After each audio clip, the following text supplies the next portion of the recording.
Good evening. I'd like to call the meeting to order. Will the secretary please call the roll? Anna Braun. Here. Timothy Cummings. Here. Jamie Falco. Here. Louis Figueroa. Here. Lori Herrick. Here. Lee Woo Hong. Here. Lori Lax. Wilbur Pan. Here. Heather Gloss. Here. Please rise for the pledge. I pledge allegiance to the flag of the United States of America and to the republic for which it stands, one nation, under God, indivisible, with liberty and justice for all. Hi. Good evening. The New Jersey Open Public Meetings Law was enacted to ensure the right of the public to have advance notice of and to attend meetings of the public bodies at which any business affecting their interest is discussed and acted upon. In accordance with the provisions of this act, the East Brunswick Board of Education has caused notice of this meeting to be published by having the date, time, and place thereof posted at the Board of Education offices. Written notice was also provided to the Sentinel, the Newark Star Ledger, the Home News and Tribune, and the Alternative Press of East Brunswick, and the Municipal Clerk of East Brunswick. All Board of Education meetings, with the exception of executive session discussions, are videotaped for later broadcast. It is the policy of the Board of Education that videotaped meetings are not edited for any purpose. Individuals who speak at the board's public meetings should be aware of these videotaping rules. All right, we have a need for a closed session. Whereas the Board of Education must discuss matters which are not appropriate for discussion in a public meeting, and whereas these subjects are within the exceptions to the Open Public Meetings Act and are permitted to be discussed in closed session pursuant to NJSA 10-4-12B, and whereas the Board of Education intends to discuss matters as follows, items listed on the agenda. Whereas the length of the closed session is estimated to be 1 hour, after which the public meeting of the board shall reconvene and action will be taken. Can I have a motion, please? Mr. Pan, Lebu? All right, all in favor? Opposed? Abstentions? All right, we are in closed. We will be back in 1 hour. Thank you.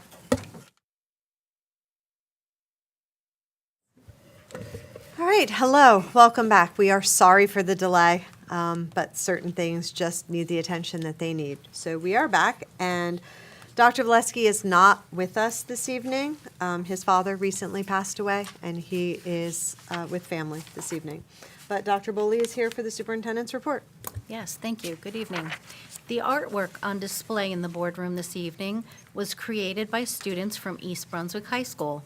The art teachers of these talented students are Megan Buckley, Lisa Gombis, Ashley Hananiah, Felix Martinez, Matilda Mado, Jonathan Shalaba, and Saul-Ling Yu. Dr. Edward Bouchour is the principal. Wednesday, February 19th, marked the 100th day of school, and our elementary students and staff celebrated this milestone. Warnsdorfer International Night is a yearly event sponsored by the PTA where students and families volunteer to host a table representing a country and culture from around the world. It is amazing to see the students, parents, and teachers come together to celebrate community and culture. The event features food, music, dancing, and presentations from countries around the world that reflect the wonderful diversity found in their school. Hammarskjöl's PTA International Night attracted over 300 attendees, suggesting a potential for an even greater event next year. For many students, this may have been their first exposure to cultures beyond their immediate community.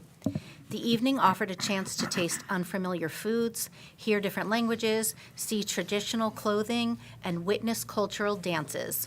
This unique experience can spark curiosity and a lifelong interest in global awareness. In sports, East Brunswick High School's football program had a double victory at the Bill Denny High School Football Awards Luncheon. Senior Felix Munoz was our Bill Denny High School recipient, and the team was awarded the Bill Denny Sportsmanship Award. Head coach Zach Gaga proudly attended the March 2nd event at the Pines Manor. Junior Matt McCulka broke the East Brunswick boys basketball scoring record, which was 1,311 on Friday, February 21st. He broke the record previously held by Rob Okawuba, class of 2013. Rob was able to attend and pass the torch to Matt. Nice.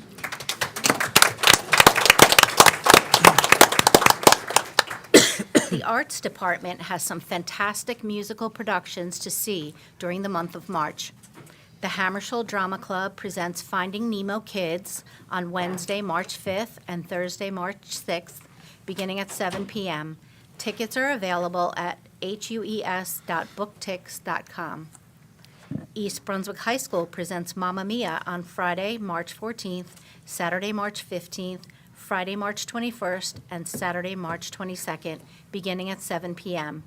On Sunday, March 16th, the production will begin at 3 p.m. Tickets are available at ebhs.booktix.com. Churchill Junior High School presents 13 Junior on Wednesday, March 26th, Thursday, March 27th, and Friday, March 28th, beginning at 7 p.m. Tickets can be purchased at cjhs.booktix.com. Our next Parent University will be held Wednesday, March 12th at 7 p.m. in the JM Pack at Hammersholt Upper Elementary School. Dr. Reggie Wright Jr. will present Attitude versus Ability, a powerful presentation designed to help parents support their children in achieving academic success and strong character development. And just a reminder, on Tuesday, March 11th and Wednesday, March 12th, our 11th grade students will be taking the New Jersey Graduation Proficiency Assessment. These 2 days will be single session days for the high school only. Students in grades 10 and 12 will follow their regular single session day schedule. Pre-packaged grab-and-go meals will be offered for lunch immediately following dismissal. Thank you. Thank you. All right, and this brings us to one of my favorite parts about being a board member. Tonight will be filled with difficult discussion later, but right now it is wonderful to have the High School Student Council here for Learning Across the District, because you are a wonderful reminder that you are the reason that we are here. So I will turn it over to Rishi. Fantastic. Hello, everyone. My name is Rishi Kundaran. I am the president of Student Council, and I'm also the representative for the Board of Education. Usually, I'm sitting over there, but today I'll be standing up here, joined with my four amazing executive officers, and we're going to be talking to you a little bit about what we do at the high school and at the Student Council. Just a quick overview of what we'll be talking about: our mission, school spirit, supporting community with creativity, our national and state student council, and then recent awards and recognition. And so at the high school, we operate underneath the National Student Council Association, and their overall mission is to empower students through leadership, service, voice, and engagement. And at the high school, we strive to uphold those standards in everything we do. And so here's some of the language taken from our high school amendment, which was adopted in June of 2020. And you can take a quick scan through. We do things like be a forum for student opinion. We cooperate between faculty and students, and we develop a culture that fosters leadership. I'll pass it on to Liza. Hi, everyone. My name is Lisa Putukovic, and I am a sophomore representative at the High School Student Council. So one of the main things that we do at Student Council is promote school spirit. And one of the main ways we do this is through homecoming. Homecoming is a great tradition and a great way to kick off the year with a lot of school spirit and building community. This year, our homecoming had a Disney theme, which set the scene for the rest of the events that took place that week. The whole week was a spirit week planned by the Student Council that all of the students got to participate in. And then our class councils were able to pick a Disney movie to set the basis for their hallway decorating contest, where they each got to decorate a section of our terminal. Then the main attraction, the homecoming dance, was completely planned by the Student Council, where we chose the decorations that were also themed. We found a DJ, got the food, and we made homecoming crowns because the homecoming court is always announced at the dance. Following that, the day of the actual homecoming game was our spirit rally, where Student Council gets to work with class councils and athletic teams to celebrate our fall athletes and have some contests in which students get to have a great time, have fun, And it really just builds school spirit and community very early in the year. And then later in the year, next slide. Later in the year, we have our winter door decorating contest, which is when the student council gets to decorate the main office and administrative doors. And then we provide homerooms with supplies, and we encourage them to decorate their own doors. And it becomes a contest, and the winners get bragging rights and breakfast. And then students really just work hard with their homeroom teachers. They coordinate together. They even stay after school to decorate the school environment, to have a great time. And paired with Alumni Day before winter break and our Winter Spirit Week, this is a great way to build community and have a great time in the dreary winter months. Hello, my name is Nikita Shaw. I'm a junior and I'm a treasurer at East Brunswick High School. So along with these traditions that we've had for so many years, we've also adapted new events from the NJASC, the State's Association of Student Council. Through various events hosted at the Student Council, we promote growth and connection for our student body. One example is our holiday market. Through this event, students and faculty members had the ability to sell products and services that they own. Along with this, it wasn't only clubs who had the ability to sell their products and services. It was also individual businesses. Like, for one example, is one of our students had her own business, her own bakery business, and she sold out at her holiday market. Along with that, a faculty member was able to sell a game that she created. Some clubs also held creative events, like a school's gift and thrift, where I was able to purchase a really nice sweater. Along with the holiday market, the Student Council holds student bonding events like our escape room and movie night. Here, students have the chance to interact outside of the school environment and de-stress and relax after a long week of school. These events are essential to building and strengthening the community here at EBHS. All these events come from listening to students and from ideas that we get from other student councils, like I mentioned before, from our NJASC. Here, we can bring our ideas back and just integrate them into our community.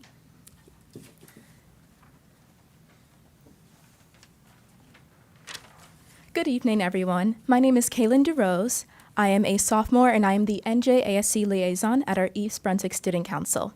So clearly, we're able to highlight our amazing leadership, events, and community service through statewide and national initiatives. These are known as the New Jersey Association of Student Councils and the National Student Council. Both we've been active members of since 2019.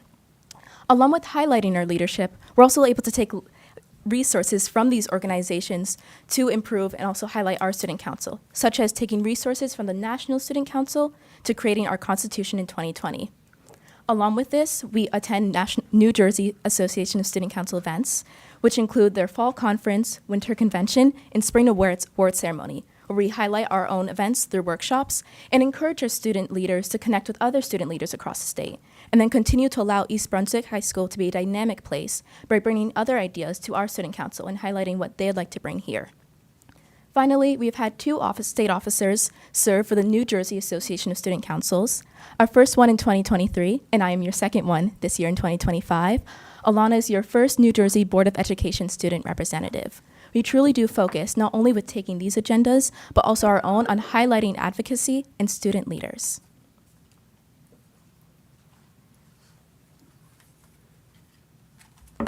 Hi, my name is Jane Godwin. I'm Vice President of Events, and I'm a junior at the high school.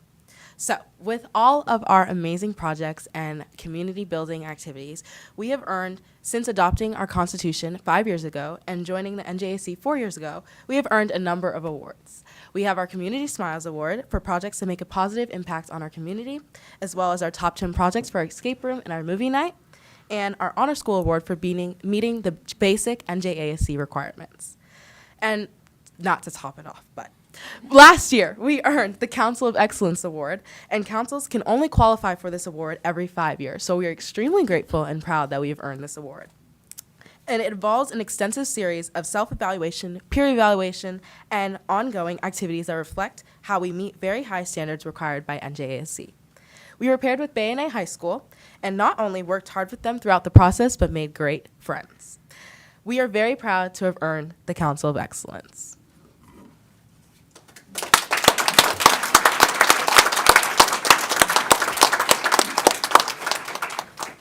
Thank you all for the opportunity to talk about what we do at the high school and what we do at Student Council. We couldn't do any of these things that we do without the support of our amazing advisors, Mrs. LaForge and Ms. Bankard, who have a thankless job at times, but they really allow us to be the best student leaders possible. Our amazing administration, Dr. Bashor, and the rest of the supervisors at the high school, and of course, you guys. And on that note, we have something for each of you here. They were made by our Arts Honor Societies, and they were a big hit at our holiday market, which we talked about. We hope that they remind you of all the hard work that you guys do, as well as what you're doing all this for, which is us and our students at the high school. So we thank you all for allowing this opportunity to speak once again, and thank you. If you have any questions, please feel free to ask. Thank you.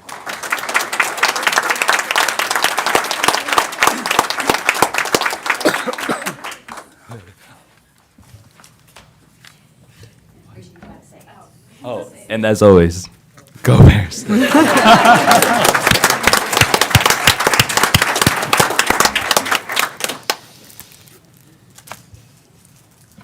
Thank you. I do want to say, as somebody who just brazenly watches your Instagram, I can justify this. My one son just graduated. My daughter's a senior. I have good reason besides the board to be there, but I really enjoy, if you have the opportunity to just cruise through the Instagram for the Student Council, it's amazing, the events. I was deeply invested in the theme for HOCO before it happened. I was very, very excited to see the Disney go up, as was the rest of my household.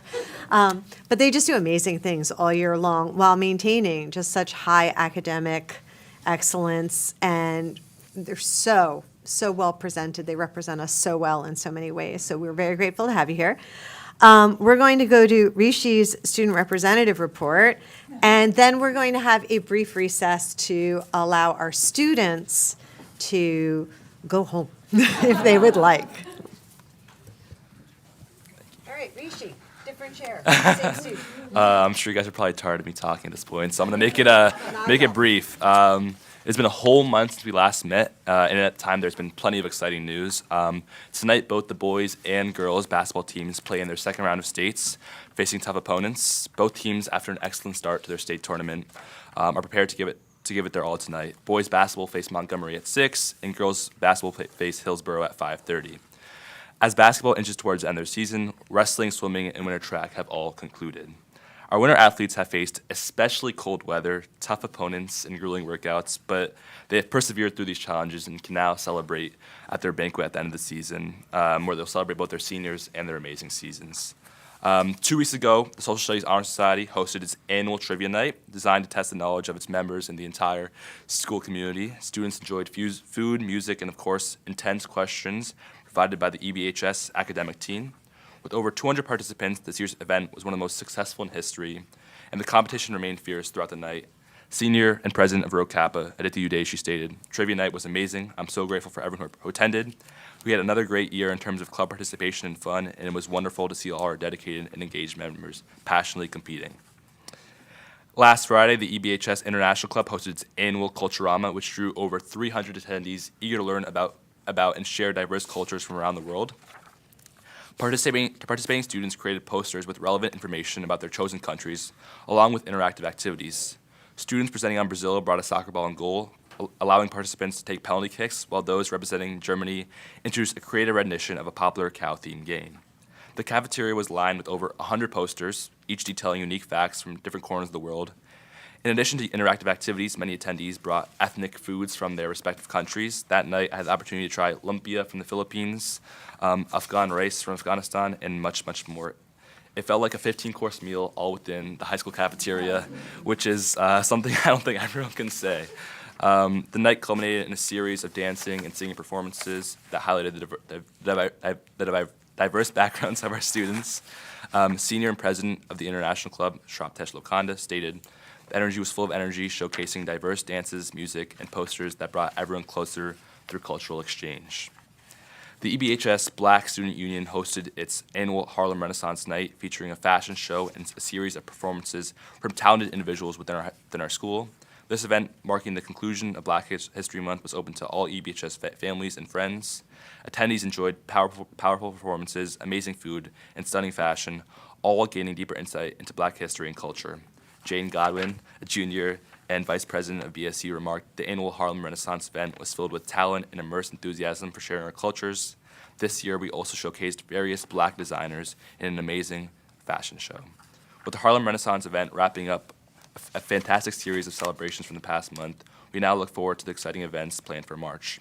The EBHS Drama Club will be putting on its annual spring production performing Mamma Mia, starting on March 14th. Senior Drama Club President Mia Rosen says, "The Drama Club cast and crew have worked so hard to put together this production of Mamma Mia. After many long rehearsals and stage builds, they are ready to put on a fantastic show. If you are free next weekend, I encourage you to come out and support many of these hardworking students." Finally, the EBEFSA's annual volleyball tournament will take place this Thursday in the main gym. Teams representing various clubs from the high school will compete for a $100 grant towards their club. This exciting competition will be filled with fun and friendly rivalry, and it's sure to be a great time, so please come out and support. And as we transition from winter sports and school events into spring, we look forward to much warmer weather and the continuation of all the amazing work being done at the high school so far. Thank you.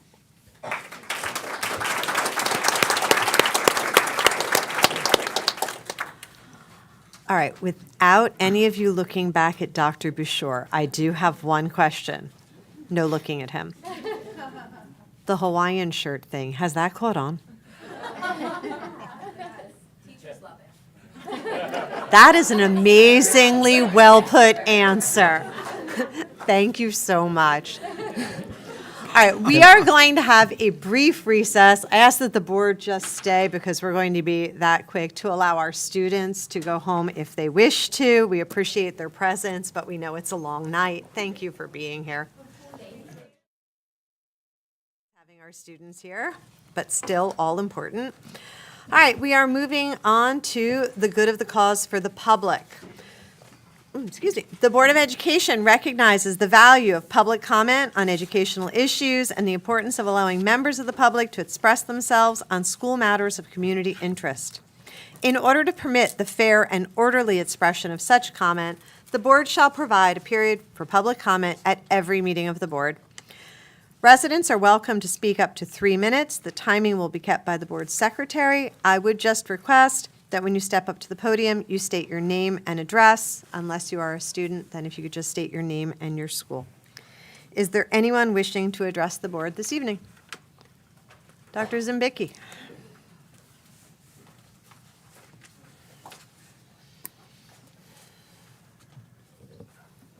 Good evening. Dana Zimbicki, President of the East Brunswick Education Association.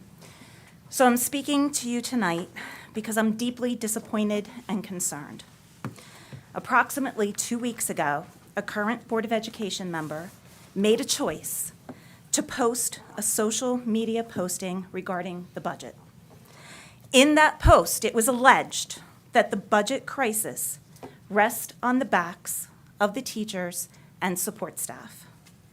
As it was stated, our current budget crisis is due to contractual raises and health care premiums, as they make up the vast majority of the budget. The post went on to scold past board members who voted in favor of these contracts. I was deeply troubled by these comments, and frankly, I find them unacceptable and potentially a violation of board ethics. While the post was quickly deleted, many screenshots circulated. My office blew up that day. The 1,400 members of the East Brunswick Education Association are outraged and disappointed. And I want to make a few points very clear. We do not manufacture products. We enrich lives. Education is a people-centered profession. And in New Jersey, approximately 80% of the budget, school budget, should be allocated to salaries and benefits. This is a standard practice. Our current contract is a 5-year agreement. The long-term contract provides the board with a clear salary data for 5 years, ensuring accurate financial planning. And the next thing, blaming educators for a budget crisis is completely misguided. The reality is that the average teacher in East Brunswick cannot even afford to live here if they don't have a spouse or a roommate. Our salaries and benefits are in line with averages of the county. We are definitely not the problem. Negotiations are handled with integrity. The process between the board and EBA is rigorous, and it's thorough, and it's something that I've always respected. In fact, I'm already preparing the next negotiation cycle right now. We're getting ready. Our contract runs through June 2026. And when a contract is presented for ratification, it comes after extensive discussions, data analysis, and countless hours of meetings on both sides. Looking at this current board, only one member has ever participated in a small group negotiations, and then 2 total 10 seconds. have voted on EBA bargaining agreement. This raises serious concerns because we're getting ready to go into a negotiation session.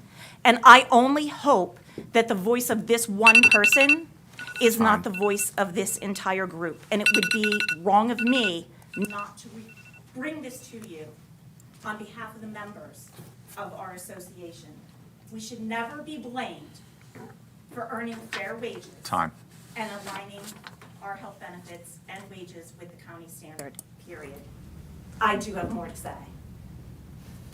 I know. Thank you, I'll Dana. send it to you in an email.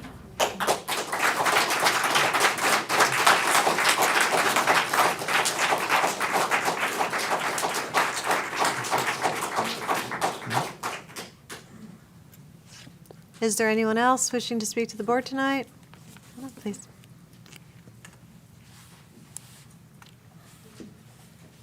Hello, my name is Mohammed Shalma. I'm an 8th grade student for Churchill Junior High School, and I would just like to talk about like the sports and how they're going to be taken away from us. And I just really disagree on it and how like I do 8th and 7th grade sports for junior high school, and I just do not agree at all with the takeaway of it. I've bonded so much with people that I've done the sport with for my school, and I think it's just so much more different than rec. After a win on that school bus, it's just like, it's something that you will never, ever, like, imagine, like, anything else. Or, like, that's, like, something that you talk about with your kids. And I really disagree with it. Like, the coaches, I see my coach every day in the school, and I talk to him still about this day, about my season. And I feel like if it wasn't for school and the teacher talking about me with it, I would never get into wrestling. And yesterday, I was in my first tourney ever, and I got 3rd place. So, and if it wasn't for my teacher in the school talking about it, I would never like really be doing something after school. So I just like really disagree on like the takeaway of it, and that's it. Thank you. Thank you, Mohammed.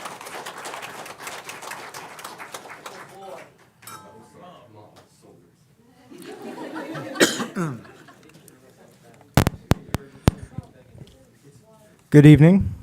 Dom Sclafani, 2 Morgan Place. I wasn't planning on speaking tonight, but I saw mention of Rob Ukawuba, and he is a family friend of mine. I've known him since I was that big. And let me tell you, he's a professional basketball player. He plays overseas and everything. So for him to come back and have Matt McCulka and congratulate him, he's a class act. He's a great guy. But he played 8th grade basketball. And I'm assuming Matt McCulka also played 8th grade basketball. So just remember that when you are planning on making these cuts and everything, that the 2 all-time scorers of East Brunswick boys basketball played 8th grade, and that's where they got their start. That's where they found the love of the game. And it can be said, congrats on getting 3rd place. That's amazing. I still talk to my coaches. I still talk about the stuff we would joke around about in practice. I would still talk about how I made that sack. It's in here. That keeps these memories. So just remember that. Remember that the future of your sports programs are from 8th and 9th grade sports. And that would not have happened if they didn't play 8th grade sports. They would not have been the all-time scorers. Just wouldn't have happened. So I implore you to really think about these cuts and everything. And I know you're going to say the money has to come from somewhere, the money has to come from somewhere. I implore you, really think about it. Really think about the impact this will have on the athletic programs. Will we ever have someone ever break Matt McCulka's record? Who knows? But I bet you if someone did, they played 8th grade sports.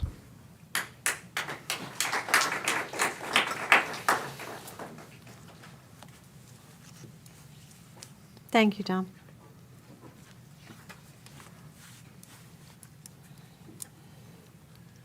Good evening, Board. Jeff Winston, Fresh Ponds Road, East Brunswick. My condolences to Dr. Valesky. Never easy losing a father. Probably one of the hardest things anybody can go through. So on the back of Dr. Zimbicki, I think there's some more context that could be added. Back in January, I did hear this board given a annual lesson from Board Attorney Mr. Giacobbe on what the do's and don'ts of social media use. And one of the things that were mentioned in there is that if you are going to post and use your First Amendment right, which I'm a firm believer in, is that you disclaim it as your own opinion and not necessarily shared of those of the board. When that phrasing is not put, one has to default that it is this Board of Education that believes that the problem with this budget is the teachers. Once again, it's not my fault.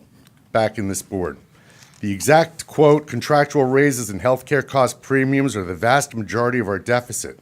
People who may have quit the board, I was one of those people, are the same people who voted yes to these. Well, what Ms. Falco forgot is that all 9 members of this board voted on it. And all 9 members of this board voted yes because Dr. Zimbicki and her team, astute negotiators, gave a 5-year contract, which is very unusual, but it's called negotiating in good faith, never to come back and bite somebody. Poor board membership. I'll leave that there, and I do hope that this board comes clean. Is that your feeling as a board? Because your board member represents you. Without that disclaimer, it is my belief, and I'm waiting to be told otherwise, that this whole board may in fact believe that it's the teachers' fault. The teachers who do a great job educating in this system, the best in the world. And you blamed them. And you blamed them. That is so weak. Lastly, there was recently an ad hoc committee, is what it's been called, or a community action committee, of some sort of a committee formed with Dr. Valesky. From somebody in that group, I was told that the meeting was essentially about trying to justify Dr. Valesky's visionary approach to this district. That was not an ad hoc committee. That was a committee, an action committee. And that would fall under policy 9140 that says for board approval. I've looked through the minutes and I can't find it, President Guas. I don't know when that was motioned in and approved. I don't know if, when the board goes back to an old argument, are you the board? Bernie might be the board. But you can't just do things without motioning it in. But in 9140, thank you. 9140, it clearly states that any committee formed like that should have a charter and should be available. Bernie has been opered on that by another individual, and it was rejected. Time. We deserve to see what that was and why that meeting, why that group was formed. Thank you very much. I'm sorry to go over all the time. Thank you, Joe. Is there anyone else wishing to address the board?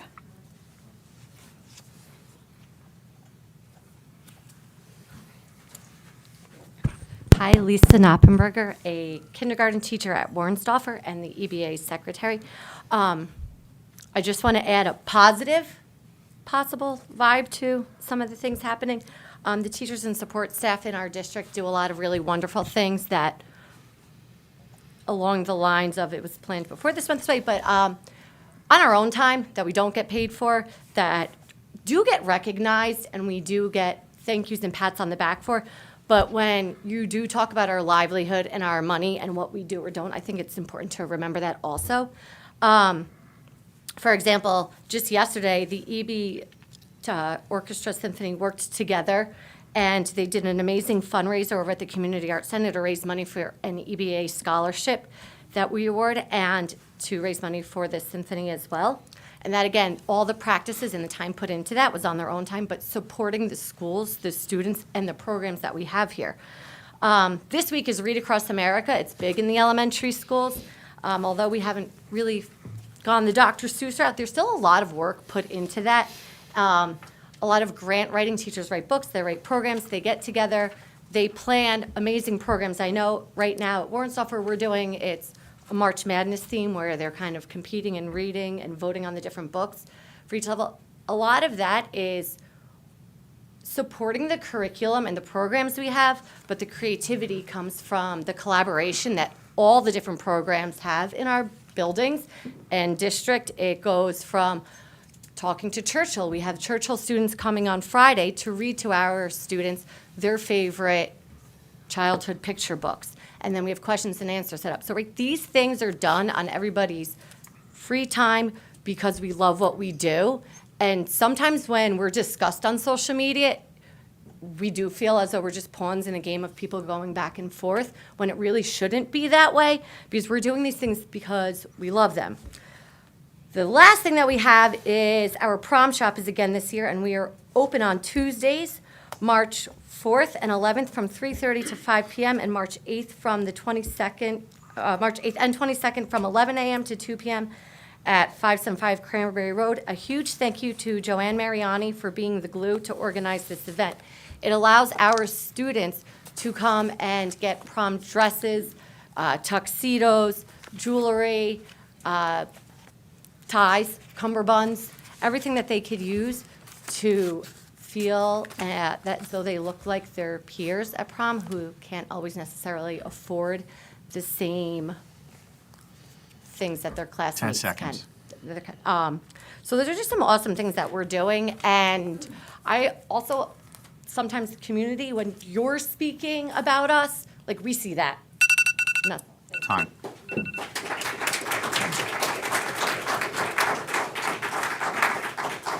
Thank you, Liesl. Is there anyone else wishing to address the board?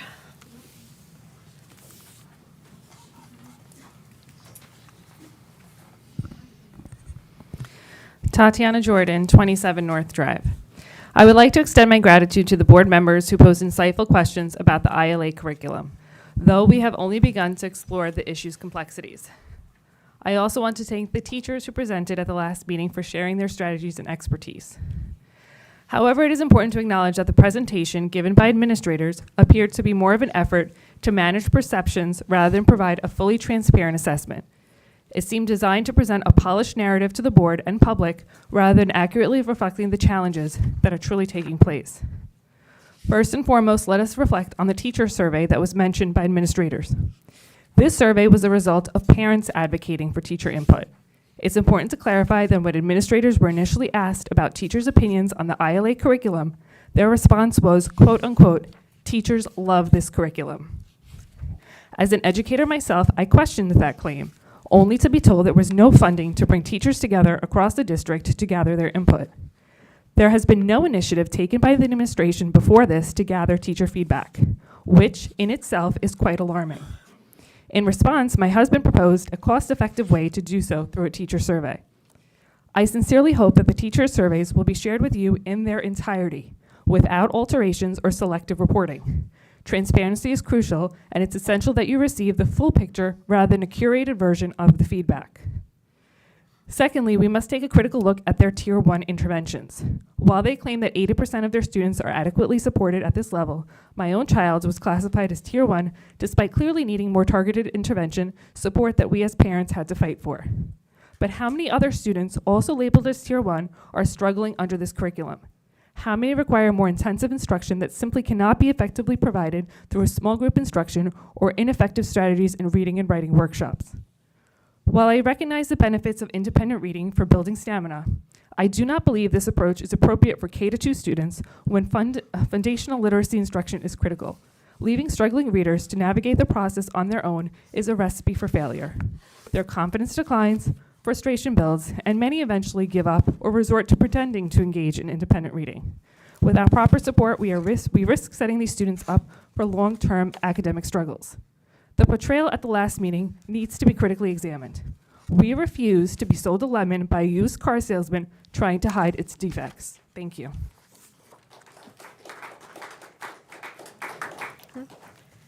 Thank you, Tatiana. Is there anyone else wishing to address the board?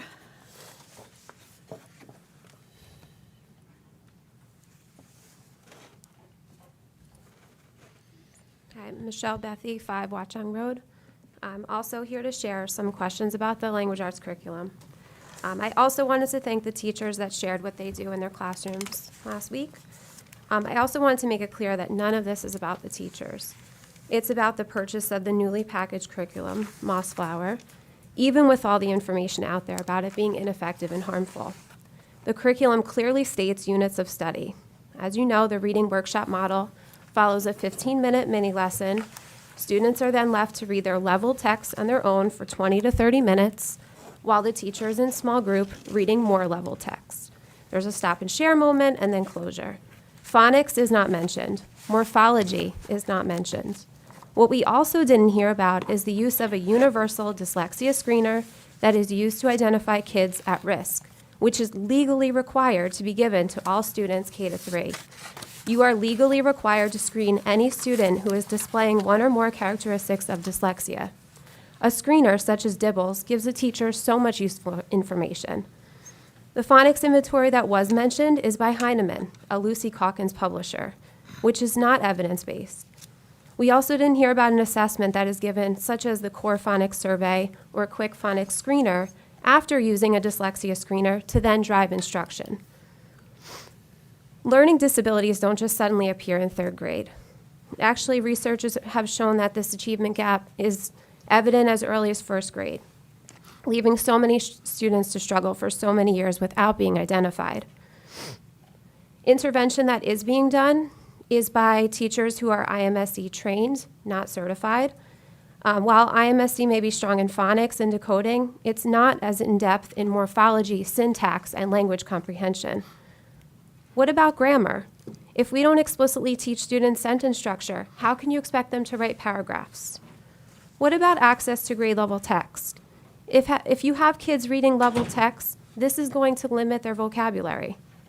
What are we doing then to develop vocabulary and build students' background knowledge? This would support comprehension, not just focusing on one skill or strategy every week. The current ILA curriculum is hurting children. Please listen to the stories that have been shared, people who have been negatively impacted by this for years and years and years. It's a lot of advocating, and I just wish it were better. Thank you. Thank you, Michelle. Is there anyone else? All right, seeing none, I'm going to close the public portion, which leads us to the agenda. I would like to combine the entire agenda. This in no way limits the discussion of any individual items. So, can I have a motion for the full? I'm sorry. Just clarification. The minutes are pulled from the agenda, and under business and support operations, item 2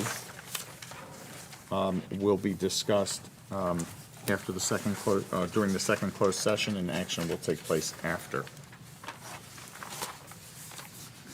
Okay, with those amendments, can I have a motion for the full agenda? So moved. Ms. Hare? Second. And Dr. Pan. Discussion. All right. Seeing none, this is a roll call vote. Yes. Anna Braun? Yes. Timothy Cummings? Yes. Jamie Falco? Yes, with abstention on item 2 under special education and student services. Noted. Louis Figueroa? Yes. Lori Herrick? Yes. Li Wu Hong? Yes, with abstention of HR, agenda number 1. Noted. Wilbur Pan? Yes. Heather Gloss? Yes. All right. Motion's carry. All right, committee reports, information items, and for the good of the cause for the board. We are going to begin with the Finance Committee of the Whole, financial year 2026 budget discussion. That is you, sir. Yes. Bear with me a moment while we get set up.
Okay, so we'll begin this evening with first a reminder on what has happened up until now and where we are headed over the next several weeks and a couple of months. So first, as everyone probably knows, the governor delivered his budget message last week on February 25th. And that was followed by the release of state aid on February 27th. We are having a special meeting this evening to be able to engage in those discussions as a result of that information on state aid. March 20th is the date that is scheduled for tentative budget adoption. However, the state has moved the final day for budget adoption to March 19th. So we will need to move our board meeting one day earlier.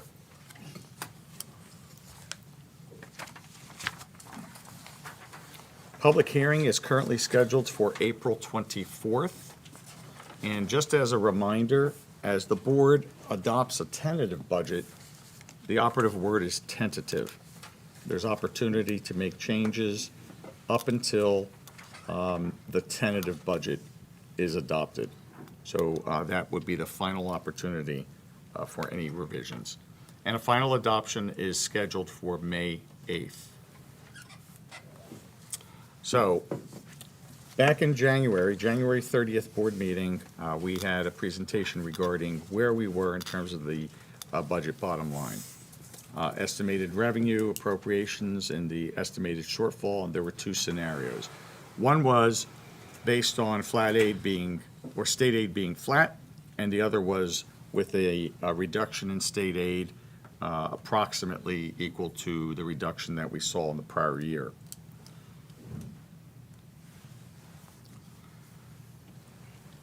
This chart shows what the variances are in our state aid as well as the variance in the charter school.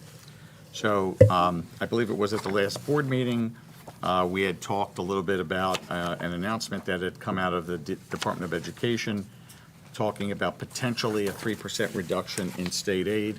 And in fact, that's exactly what occurred for East Brunswick.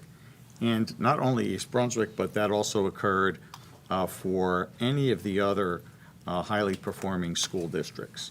The school districts that benefited from state aid increases were those that were not within the high-performing group. Stabilization aid. We received stabilization aid for the current fiscal year. That was after a final budget had been adopted. That was only for 1 year. The state did not repeat the provision of stabilization aid, and so that's not on the table either. So that's a full reduction. So our total reduction in state aid is about 4.47%, $1.7 plus million. Charter schools went up. So while our state aid was going down, charter schools went up, and not because of enrollment, and we have not delved into the details of the calculation as yet, but charter schools are requiring us to budget an additional $668,000, where the state is requiring us to budget that additional increase. So that has an impact upon the bottom line. Just some updates regarding selected budget impacts. So salary and benefits, yes, they are the majority of our budget. Salaries are going up 4.06% cumulatively. That includes the impact of breakage, so that is for employees that are retiring and being replaced with new employees who come in at a lower salary. Health benefits, I had indicated previously that we have budgeted at 7%, and that our broker was advising that we should budget at 10%. Most recently, and this is as of a couple of days ago, I have confirmed with our broker that we will be able to maintain at the 7% increase, not the 10%. Now, you might ask, well, why is that 7.96%? And that's because there are some changes as a result of some additional positions that are necessary, and it's also impacted by the amount of employee contributions to health benefits. Out-of-district tuition. At our last, back in January, the increase was not as significant as this. This is showing an increase of over $1 million, or 23.82%.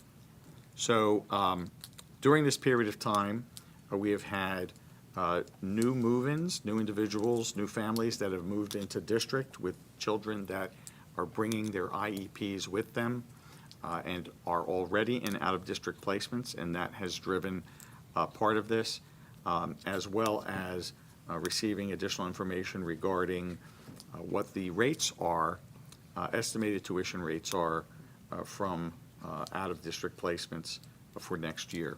So that's pretty significant impact there. Electricity. Electricity, we have had that budgeted at a $310,000 increase just based on our utilization.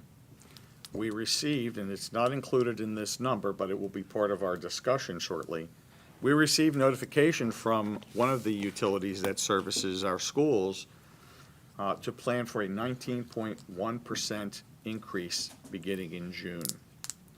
That impact will be an additional roughly $400,000 on the budget. Custodial services increasing $180,000. Charter schools, I already had that on the other sheet, but we're looking at an 11.45% increase on charter schools. And then some other factors, employee health benefit deductions, what their contributions are, excuse me, to the offset the health benefit costs. Property and casualty insurance is estimated. We do not have final information on that, and as of my last inquiry over the weekend, I received a response today that that information is unlikely to be available until May. One of the things that was on here at the last presentation was workers' compensation. Workers' compensation is now pretty much locked in, so that's reflected in the bottom line of the budget, and that has also had an increase. And currently, our tax levy is being maximized, including the use of $1 million in banked cap. So that's comes out to approximately $3.9 million on the revenue side, or a 2.72% increase. So where are we as of today? Our appropriations are at $205.4 million. That's a $7.2 million increase over the current fiscal year. It's a 3.66% increase. Where are our revenues? $197.7 million. So our shortfall is approximately $7.7 million. We have offsets for discussion this evening totaling just under $8.4 million. So with that, we will now move into discussion on the details of what those offsets are. There are certain of those offsets we will not be discussing here in the open session because they involve specific identifiable individuals' positions, and so we'll do that in a closed session setting. So if you just bear with me a moment.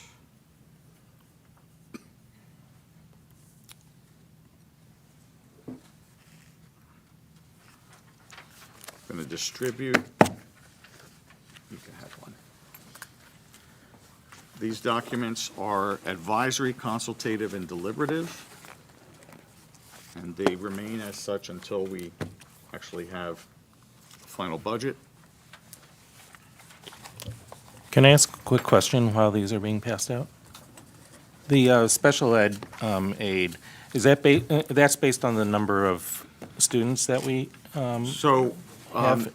Quite honestly, in the days that we've had those state budget reports, we are going through and analyzing what the state did in changing calculations. Because if you noted, equalization aid, the very first item on that revenue screen, decreased substantially from, I believe it was $26 million down to $18 million. And then there were increases in special education aid, transportation aid, and security aid. I can't tell you specifically what drove that, not today. I will be able to. Okay. We have a conference call, there's a conference call with all business administrators tomorrow, going through the changes in the formula, because there were changes in the formula. So we'll be able to speak to that in more depth at the next meeting. But notably, when you see that change in the equalization aid, I think that is really the writing on the wall, because I think what we're going to be looking at is, as a higher performing school district, as I said, the state took money away from higher performing school districts and moved that money over to other districts. I think we'd be looking at 3% and this down the road, another 3% next year, maybe another 3% the year after. The state formula looks very much at adequacy, and as I've said, I think adequacy really equates to mediocrity down the road. So those are some things that we have to keep an eye on, and what that impact is going to be as we move forward. And the other thing, you probably don't have the answer to this question either, but if you could look into it, is my understanding is that we should expect aid from the state for our special education student population for a given dollar amount per student. I'd like to know if that's changed and what that number would be for this particular. We'll go through that. Thanks.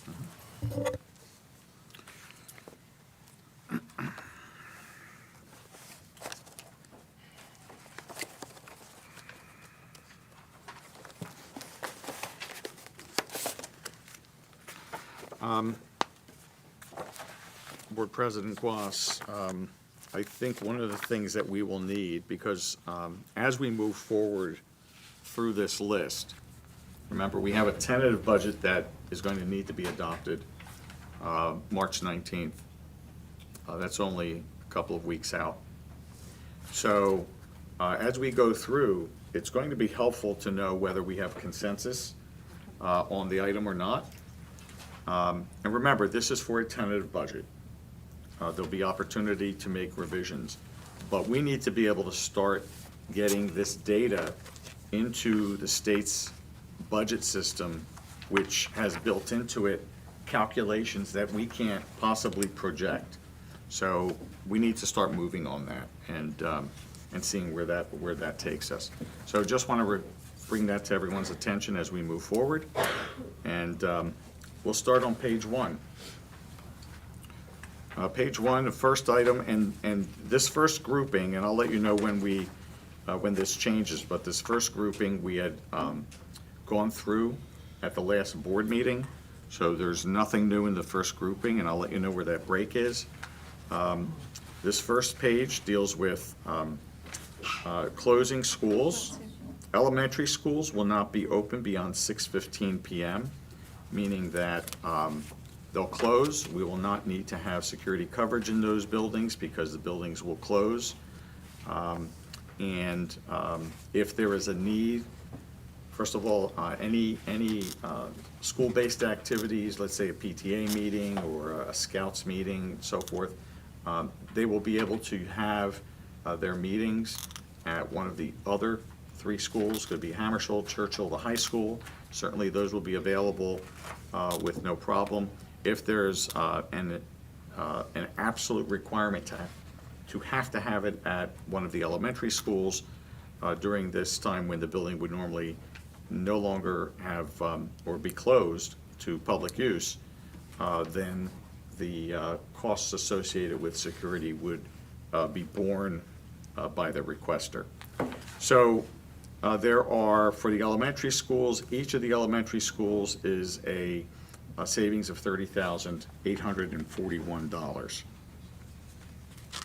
So that is, and you'll see on the left-hand side of your report, the row numbers, so that's row 4, 5, 6, 7, 8, 9, 10, 11. Then on row 12, one more item under security. This is a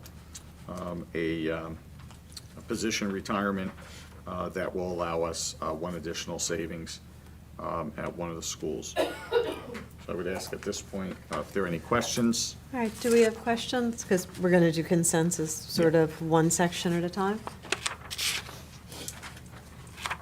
All right, I just had a little bit for the public. We had discussed this last year as well. Yes. And our hope was to keep the buildings open, especially for groups like the PTA that do so much to serve the community, to allow them to meet in the buildings where their children are, where they're doing so much good work. And we were able to do that last year. But this year, in an effort to find places to save money, this seems like a very simple answer to move to a more centralized location. So we all appreciate that the PTAs, I'm a PTA mom, we all appreciate that the PTAs would like to be in their home schools, but this is one way to help our budget. All right, do we have consensus for this? Is all in favor of the first 12 rows? No one's in favor of the first one? Yes, all in favor of the first 12 rows. Are we okay with this for the tentative? Yes. We have 1, 2, 3. Just to clarify, these are all the items marked security? Yes. Okay, yeah. 4, 5, yes, we have 5 there. 2, 3, 4. Lou is saying no. 5. Oh, Lee was not here? No. I didn't know when he left. Okay, so we have 6. No, Lou was saying, you were saying no, right? Sorry, me? Yes. No. Okay. That leaves 6. Okay. Okay. Okay, moving on. Page 3. We have row 13, 14, 15, 16 are all related to position reductions tied to enrollments. Some of this is at the elementaries. Actually, they're all at Hammersholt. The savings for each of those, this is for 4 positions, $95,603 for each of the 4 positions.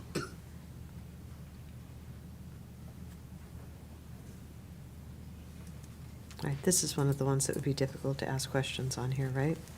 Well, this is all driven by a decrease in enrollment. Mhm. So decreases in enrollment typically would be reduced. We would reduce the positions to go along with those decreases. Question? In terms of, this part of this is the special education cuts? No. No, thank you. This is, I arose 13, 14, 15, and 16. I have a And just question. as if I may, just as a reminder, so and I believe we talked about this at the last meeting, but the recommendations have all made their way up through the administrators, school-based principals, assistant principals, supervisors.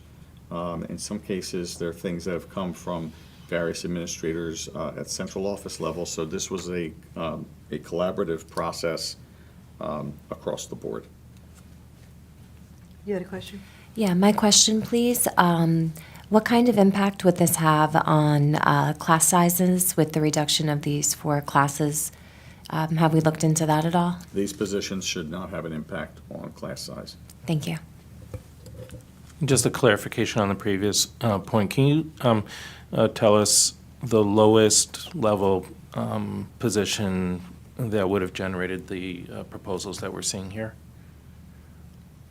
So I mean, you listed a bunch of roles in the administration. Like how far down does that go in terms of? It would have been assistant principals, supervisors, all of those positions. The Principals and Supervisors Association worked as a group. They broke down into committees at various levels and brought back recommendations. And then there were collaborative efforts between some of those individuals. And we have with special ed, the Director of Special Education, Director of Secondary Education, Director of Elementary Education, Human Resources. So there were many people that were involved in even some of the other discussions. You'll see as we go forward that there are discussions that impact on class size. And so some of the central office team were involved in those discussions with the individual schools that are affected. Okay, and just, this is mainly so we're all on this same page. So the assistant principal would have been the lowest ranking position on that? Okay, great, thanks. So any additional questions on rows 13 through 16? Just one other quick question. Do we tend to see increases in enrollment over the summer prior to the new academic year starting? We see changes in enrollment, and and I'll explain how enrollments are projected.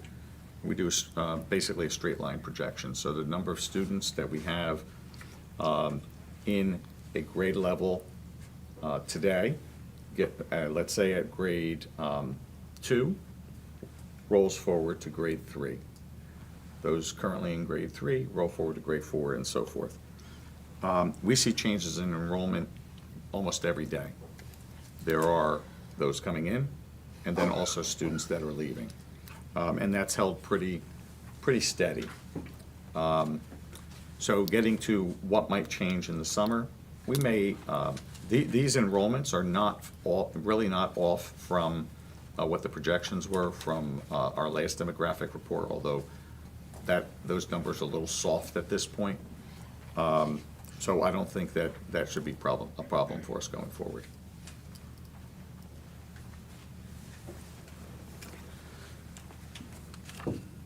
All right, seeking consensus.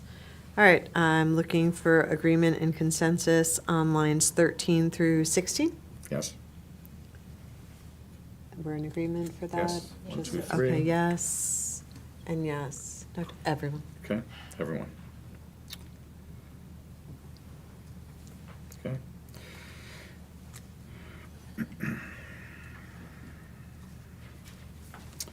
Okay, next, let's look at rows 17, 18, 19, and 20. These are also 17 and 18 are due to changes in IEPs and student needs. So there are 2 positions, one for in-class resource, and one for LLD. These two position reductions are based on the number of students we have in those programs. So there is room, just like we just discussed on the enrollment changes, there's room here for those reductions. There's also a position reduction as a result of combining programs, ERI with life skills, or combining a position from 2 to 1, and then another resource position due to IEPs and student needs. For the two positions who are going to be combined, are we sure that's not going to be too much of a workload for the person that takes on the combined position? Who wants to take that one? So it would stay within the contract of the teacher. So the workload would be, the programs change as the students move up. So what we have at Churchill, kind of a mix, what was at Hammersholt years prior, so that's that position. So it would be one teaching position, but those students that are coming up, we need less support for them. Okay. Just another quick question on the special ed piece. All IEP recommendations will be upheld based on Yep. this? There won't be any change in any student's IEP? A lot of it is the least restrictive environment and work we've been doing over the past couple of years. Thank you. Anyone else? All right, which lines were those Those again? are 17 through 20. All right, lines 17 through 20. Do we have consensus on this for the tentative to move forward? To my left? To my right? Yes. Yes, we Okay. have consensus there. Okay. All right. Lines, rows 21 and 22. So this would be to replace 2 contracted speech services individuals with 2 East Brunswick Public School District speech therapist positions. So basically going from an outsourced service to bringing it in-house. And by doing so, this results in a savings.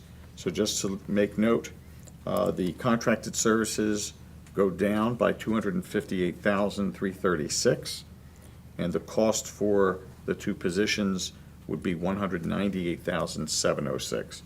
So that's pretty significant savings there, without without really risking services that are necessary. In fact, I think even improving services. And without impact to our staff. No impact to our staff. All right. Questions on that? No? Consensus? We're okay here, we're okay there, yes. Thank you. And we appreciate your patience with this process. It's like this when we do it, when we've done it in the past in committee. It is long and arduous, and we are trying to do this in the public for more transparency. But it is just like this, no matter where we do it. So, thank you for hanging in. So next, rows 23 and 24, these are stipends, and this is the elimination of the summer ESL program. Oh, I'm And- sorry, I thought we were page ahead. And this was being reinstated. We did not have this last year, I believe it was all paid out of title funds. So this was not something that was in the budget last year. We were trying to provide this service again for next year, but just could not sustain that, as you can see from the bottom line. So this is to eliminate that program for the summer. Question. Is there any alternative for those kids? Is there anything we can do? As we did last Resources? summer, we can look at seeing what funds are available for tutoring. Okay. Thank you, Dr. Bowley. How many students are participating in this program? They usually invite the basic beginners and the beginners, so I don't know off the top of my head how many students are a level 1 or a level 2, but I'd say maybe 100. Okay. Okay. All right. Consensus? Oh, sorry, and this is 100 across all grades, or? Who would be invited to participate? Yeah. Across all grades. Okay, thanks. All right, but this was not something that was a part of our budget last year because it was funded separate. Okay. Right. Thank you. Consensus to move this forward on the tentative? Over here? Yes. Yes, all right, we have that. Thank you. On page 4, row 25, these are stipends. This is the abolishment of Saturday detentions at the high school. This is a recommendation that came from the high school because it doesn't work. Correct, Dr. Bouchard? Pretty much. Yes. I felt like that would be one where we would still want our high school students to hear. Question. Any questions about that? And maybe Dr. Bashir, you can answer this. So instead of the Saturday detention, I'm assuming ISS is, We can look at different options, whether it is ISS or lunch detentions. To see what the while data kids is are on actually it. in the building, because getting them there on a Saturday has been a whole tedious. so. Thank you. Thank you. All right, any other questions? All right, consensus on line 25 over here? Yes, in Yes, here? yes. Okay. We're good on Okay. 25. Okay. Okay, rows 26, 27, and 28 are all related to Fairview, and this is the elimination of the Fairview trip. That is, I apologize, I just want to note what the amounts were. So for transportation costs, $55,000. For the fees associated with the destination, $119,000. And the offsetting revenue for student payments, that was $72,500. Any questions? Besides that this one's sad? Yeah, just to, so this means complete, we're taking the whole thing away, it's not even a Yes. day trip at this point? Yes. Is that, and again, this is unfair to ask, but I'm hoping that in the future we can reconsider, at least putting in a day program at some point, you know. in the And I think future. there's been, correct me if I'm wrong, but I think there's been discussion where PTA has looked at potentially doing fundraising to be able to run the program, so that would be outside of the budget. Okay. So I don't think that removing this at this point means that it's dead altogether. And that's my question. Right. But I think it's too premature Okay. to say, And I what understand. that may be. I would like to add to it, though, that even for the PTAs, that is a very substantial ask. I a lot. think it is out of, from a PTA mom perspective, I think it is out of the range of what even the most aggressive PTA could do. None of us should have to do any of this, but. All I right, have a any other question questions? Go about ahead. about Fairview, or at least can we find some other type of experience, maybe something closer, maybe just trying to figure out something else for them, maybe not within this year's budget, but the following year. I don't know if that's an option. Okay. I can't answer that. It's okay. Yes. Why is the transportation $55,000? That seems pretty steep. Oh, we charter bus up kids in groups, so it's multiple charter bus trips over the course of. Yeah, how they go up long? in three separate groups that go up. So it's not just one group of students going, it's three separate trips. So we- break that up to each of those trips, So- you start coming up with that number. We can't do that in our own buses? No, no. Our buses are already committed. It's during the school week, during the school day. Having gone to Fairview twice, it's a lot of buses. It is a lot of buses. So just on that same vein, and I think, Lori, your idea is fantastic, but also maybe we can work with the town at some point to try to figure out what we can maybe do with the town, because it would just seem to be a shame that these students, upcoming students, don't get an opportunity to do anything like that. I mean, I think for those who've been there, it's tremendous, you know, and I know we all agree on that, but I just want to keep that door open if we could for the future, so thank you. Okay. I have one more thing, please. In removing the Fairview trip from the budget, does that give us more leeway to find these alternate revenue sources to fund the trip? If nonprofits were to make donations, PTA fundraising, does that change the scope of fundraising for us?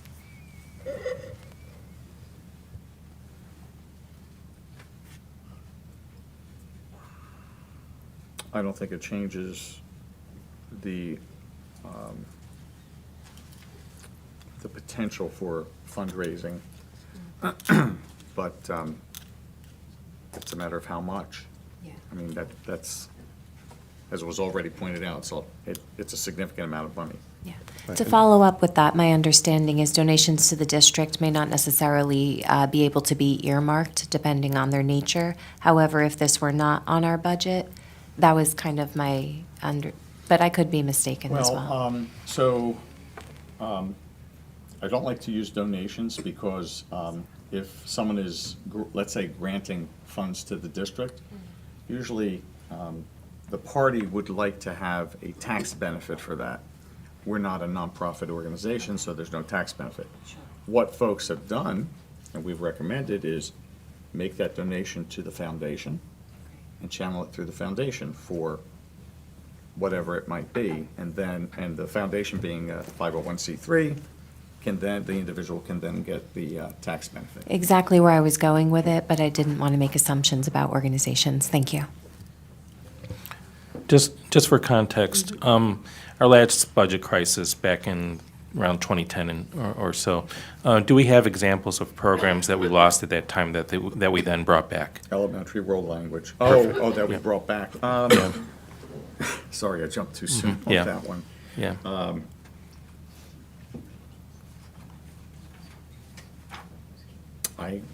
Nothing's jumping out at me right now. Okay. You know, it's difficult, and I think based on the outlook, I think it's very difficult to commit to, well, we'll bring it back next Sure. year. Right. I certainly, we would want to keep it on the list, but I think as you'll see, as we get further on the list, there were items that were put back last year that In a are row. on the list to take out. Okay. But then the fact that there were items on the list last year that were put back says that it is possible. That's basically what I'm looking for. Last year was stabilization or no? No, we'll get there. Oh, okay. We'll get there. I don't want to. Excuse me. I don't want to jump Okay. ahead. It's, anything is possible, but then if we can talk about the probabilities, and that's a whole other issue. I do want to make a note, just when I had the slides up earlier. So if you look to the last page of the document, you know, where we are on the bottom line. So, and, you know, I want to make sure that everyone understands this. So, the offsets that we have for discussion are more than the gap that we have to close right now. So there are going to be choices that can be made, but I would just recommend that, let's get through the list, and then, we don't have to do it tonight, but some food for thought in terms of, you know, what we might want to restore. Make sense? And that actually gives us the opportunity. We go through tonight, but when we have a little bit of give, it gives us time to go home, digest, and consider where the priorities need to be for the kids. So for rows 26, 27, and 28, consensus? I just want to say, I know the Fairview trip is very emotional for a lot of families. You know, 2 of my children will have gotten to go. 1 of my children under this will not get to go.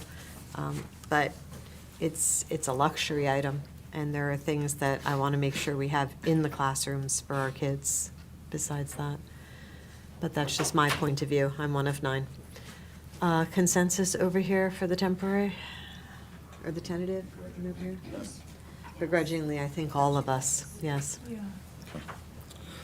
Okay, row 29, this is a recommendation that came from Hammersholt, the elimination of student agenda purchases.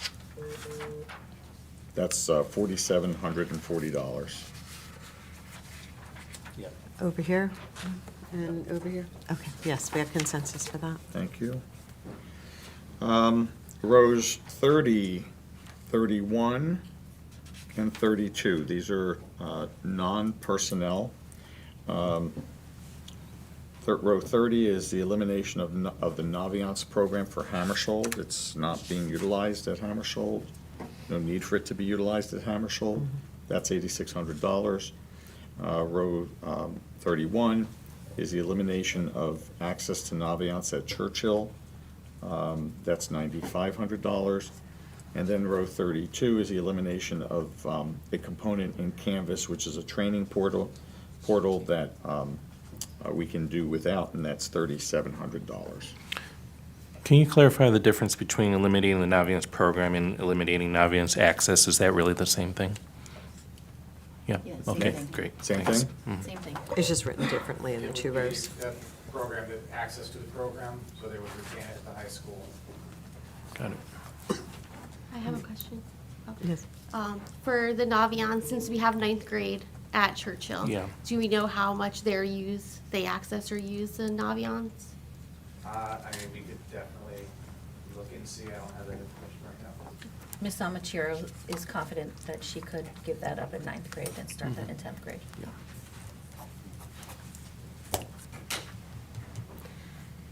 All right, do we have consensus on 30, 31, and 32? Okay over here, we're okay over here? All right, yes. Thank you. Okay.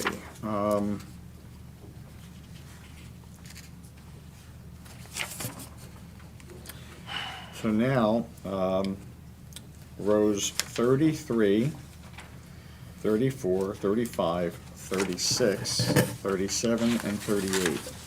These are reductions in full and part-time teaching staff in grades K to 4. These are for elementary teacher specials, and this is possible through revision in elementary schedules. That is, so I'll go through what these savings are. 95,603, 95,603, 95,603, 32,125, 95,603, and 64,250.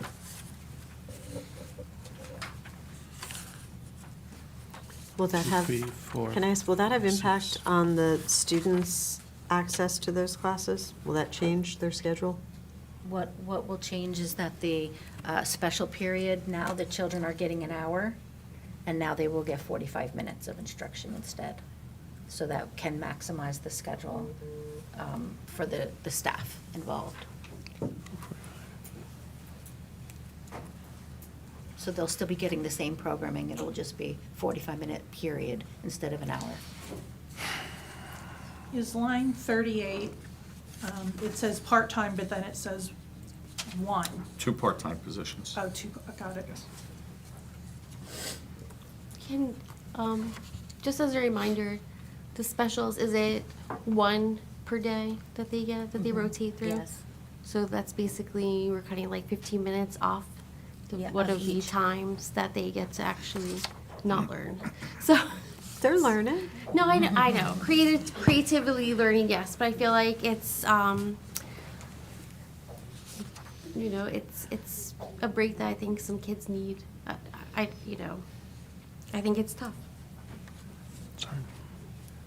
Any other questions, comments? Sorry. What would we do with that additional time? How would that be utilized to enrich our students? They'd be with their classroom teacher. Okay, so that would be discretionary of the teacher to use that time? Thank you. Would that be, I don't see, would that be okay within the teacher's schedules? It fits within the teacher's contract, yes. Okay, that's what I'm asking. All right, thank you. Anybody else? Did you have a question? I'm sorry, I No, feel that like I answered- cut you off. That Okay. answered the question. All right. All right. Not a fan of this one. Consensus over here? Yes, hesitantly. I mean, I think it's something that maybe we could put out in the revisiting if you want. It is evil. Over here? Say Yeah. yes, Yeah, no, doesn't commit reservations. us at the end. Right. The question is saying yes now doesn't commit us at the end? No, it's just getting us to a tentative budget. Yes. You got begrudgingly again. I feel the same way about this one. Yeah. Okay. Okay. I've lost what track. Okay. We're on now rows 39 and 40. This is the abolishment of a 7th grade science teaching position due to retirement and replacing a position with 6-period stipends. So the savings on the position is $95,603. Incurring the 6-period stipends comes out to $43,140. So that's approximately a $52,000 plus net savings. Do the non-teachers? And just to clarify, this is a position that's being, where someone's retiring and we're just not refilling, okay. But by creating Is that- the 6th period, it also stops us from incurring health benefits on new. Right. on new staff. It also just, the teachers teaching the 6th period also will get additional remuneration for doing that extra work. So your existing staff will actually make more money. They'll have to work an extra period, but they get paid for that. Sure. Does the educational experience for science at 7th grade suffer from that? No. It's current staff who would be teaching. Okay. Consensus over here? Okay, over here? Wilbur, you okay with that one? Yeah. Okay, yes. Okay, thank you. Row 41, this is eliminating co-teaching model in honors music classes, resulting in reductions in 6-period stipends. This is at Churchill. This is value of $17,256. So this is not reduction of a Not staff staff. member, Correct. it's just the stipend position, the Yes. extra period. Okay. Questions? All right, consensus over here? Yep. Over here? We're okay with this one.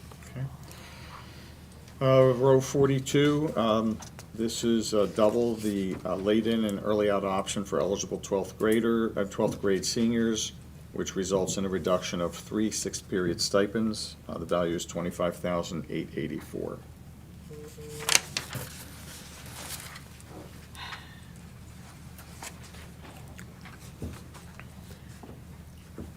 I'm trying to figure out how that works. That's the reduction of offering of some electives? Yes. Yes. Okay, sorry, hi. I didn't know.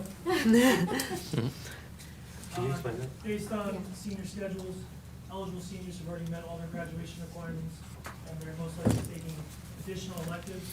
By adding a double early out or late in, it opens up seats for underclassmen, but also it could possibly eliminate at least 3. So, Dr. Bouchard, I hate to put you on the spot, but I invite you to come and take a seat up front, because I'm sure there will be other questions on other items that you may have to help with responses. That's not up front.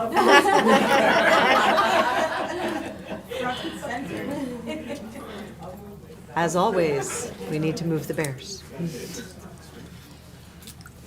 Thank you.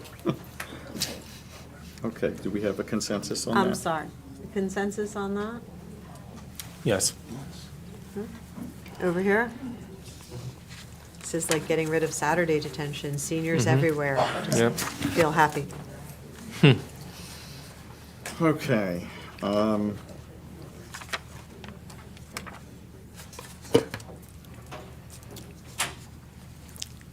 So, this next, I'll take the rows 43, 44, and 45 together.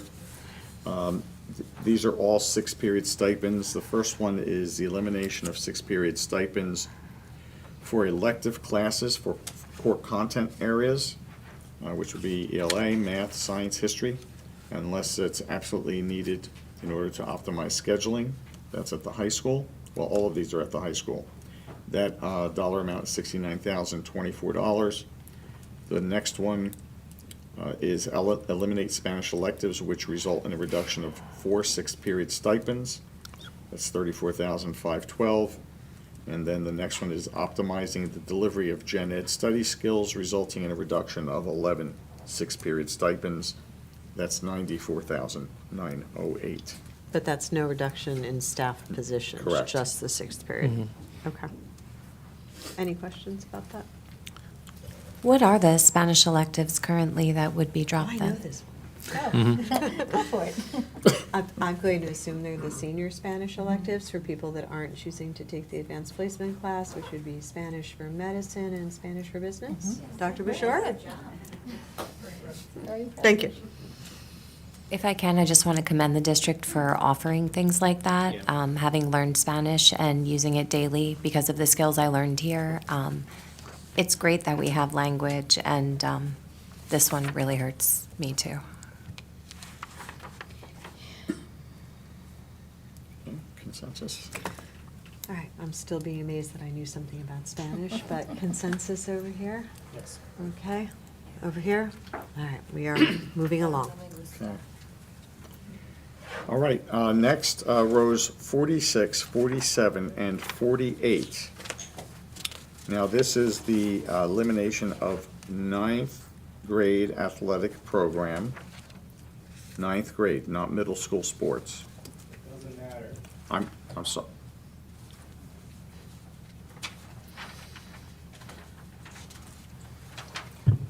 $66,800 for coaches, $8,096 for the related officials' fees, and $36,873 for transportation.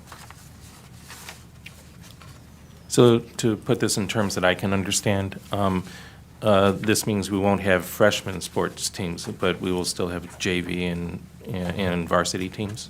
9th grade would participate in JV. In JV. They would try out for teams Right. and be able to participate at that Yeah, level. so just basically no separate freshmen team. Correct. Yeah, thanks. All right, so I have a question. So before we had talked about taking Naviance away from the freshmen, understand if the supervisor of guidance feels that's appropriate, that's fine. At this point now, we're looking at taking away all freshman sports. Now, for those kids, in order for those multitude, and I do believe we're talking about hundreds of kids, for those kids to go to the high school, they're gonna need transportation. Has that been factored into here as well? Transportation, we already have shuttles built Addi- into the budget, Enough for all those kids to go? Because I know in the past, we haven't always had enough. I'm pretty sure, but we'll double check on that. Services. Do we know how many ninth graders currently play sports? I don't think so. On the freshman teams? Yeah, How many play sports? like on freshmen, On like the how many freshman are, teams. like how many do we have on No, I freshman mean, teams? Mr. Malta's not here tonight, but I would say it's in the hundreds. I would say a very good percentage of our kids at least try out, and they use freshman sports, as they do middle school, to Right. see if they like something. And we Right. have phenomenal coaches and a principal who welcomes the after-school activity that's there. And it's really made it kind of like what you see at the high school, where you see kids hanging out because they want to Oh, be yeah. there after school in a positive, and I know you know I think this. you and I have had Yeah, we've had many discussions. discussions on this. Very So, recent, I- so. You know, I Yeah. don't know if there's anything else I Yeah, can say. I think this is a hard one. Do we know the competition? Like, are there other That's what I was schools going to that have ask, ninth grade because teams I that were know, playing? I know having had freshman athletes, that not every school fields a freshman team, but I don't know That's how deep excellent. that goes. Excellent point. We don't have a problem fielding any freshman team, Right, but they don't always But- have competition when but we go there's to enough play. competition in the county that we can have a schedule. So as some of us recommended, reduce the schedule, but continue to have all these sports. So instead of playing 25 games, maybe you play 15 or 20, but you're still with your coach every day, you're still with your program, you're still being supervised, and you still get a chance to do what you love. Is there a possibility for a reduced schedule? Could that be something that's on That the has been table? recommended. A reduced ninth grade sports schedule? Also, which Or was. capping teams? Like, I hate to That say was that too. suggested. But maybe capping teams, like I know them, we're setting like the same, like we want to give everybody the opportunity. I totally agree. But what if, like, what other thoughts can we think of outside the box to kind of be like, how do we sustain this, right? Because then we have to think about sustainability. Because we say, okay, it's not on the table this year, but we know going forward that we're going to be cut possibly up to 3% again next year. So how do we look at sustainability to keep these teams or anything that's not always comes up on the chopping block and we're in this same way? So maybe if it's not, you know, like you said, condensed, you know, schedule when it comes to teams, maybe they participate at the same, and I just know like JV and varsity, a lot of times they travel together to their games, and JV goes and then the varsity goes after. So is there the opportunity, I know that we're extending nights, but what are other thoughts or options regarding this? Well, when we add the freshmen, we add the number of Yeah. buses. We add the number of buses. I mean, if you look at the cost here, and I'm looking at it too, I'm a big sports parent, so this one is difficult for me. But it's, the transportation is a large number. The officials is not a terribly large number. You know, one of the things that Where's we've the talked coaching? about 46. Oh, is, the coaching is the big number. yeah. Well, we've also talked about possibly raising fees for athletics. We haven't gotten there yet. We- It's on the okay. list. I just want to make sure that that's also part of any conversation with cutting any sport It's on the list. or activities. Thank you. Is there a freshman sport for every sport that's at the JV and varsity level? No. No. Okay.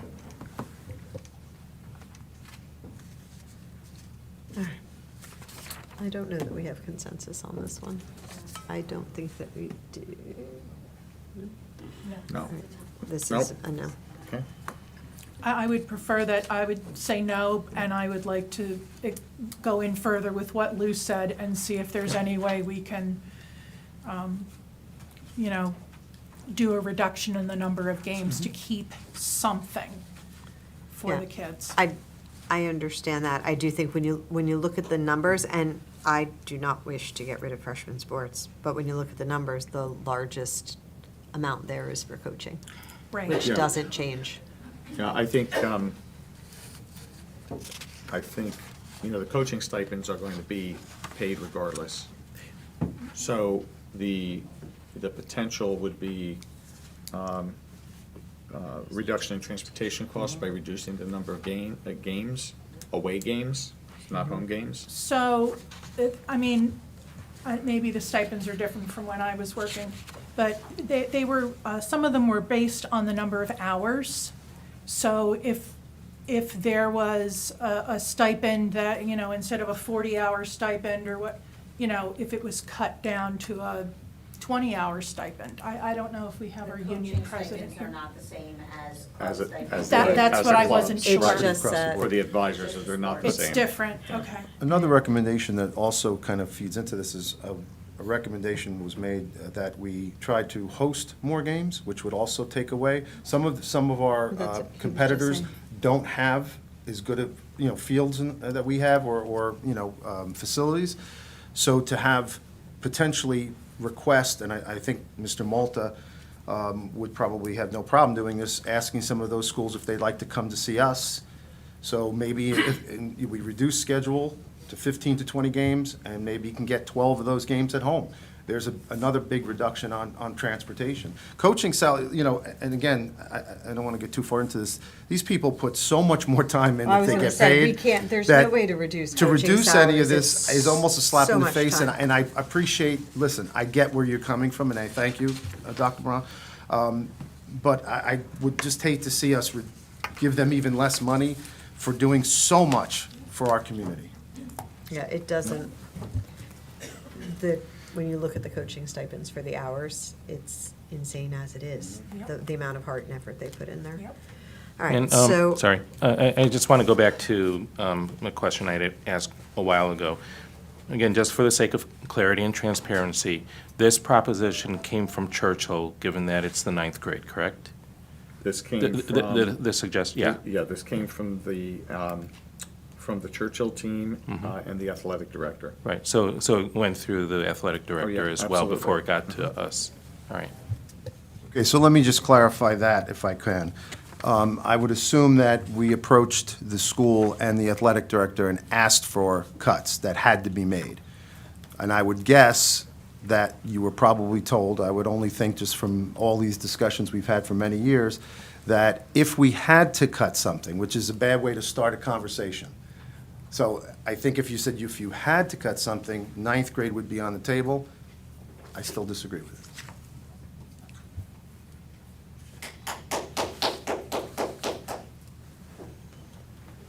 All right. We do not have consensus on ninth grade sports. That's fine. So, Okay, rows 49 and 50. This is graduation transportation. Students and their parents would be responsible for getting students to graduation. And the same would hold true for staff having to get themselves over to graduation. So the transportation graduation is $34,500. That would be offset by having to pay mileage for staff to get themselves to and fro, and that's approximately $2,600. I have a question on this. What is the fee that we pay for the arena that we are in for the 3 hours we're there? About approximately? I know I'm not, again, I don't mean to put you on the spot, Mr. Giuliano, but I'm just trying to figure it. I recall last year, you guys looked at the cost of setting it up outside. It costs more to do it. It costs more to do it here? Yeah, You no. have to rent all the chairs. Yes. and- Chairs are that expensive? When we wanted to do got- that. To do it at the stadium was more. When we were got stuck. into the costs to do it here, so, covered stage, you need protection on the field, because you can't just put the chairs Sure. on the field. Rental of the chairs, it all came out to a significant amount more than it did to continue to go to the arena. So may I just make a recommendation then for the future? Maybe we look at different outlets. I know Rutgers does graduations. I don't know, again, some of the schools that are probably already going there have the premium dates. But I do think if we're talking about, saving money on graduation, we want our kids to have a great experience. That's why I thought doing it at home it was very nice a couple of years ago, but I know weather and all that has to come into it as well. But if it's a cost savings, if there's any way we can at least have it on paper somewhere that says, well, we've looked at these other places and we're getting the best deal, best bang for our buck. That's all I'm looking for. Graduation facility, $19,000. Okay.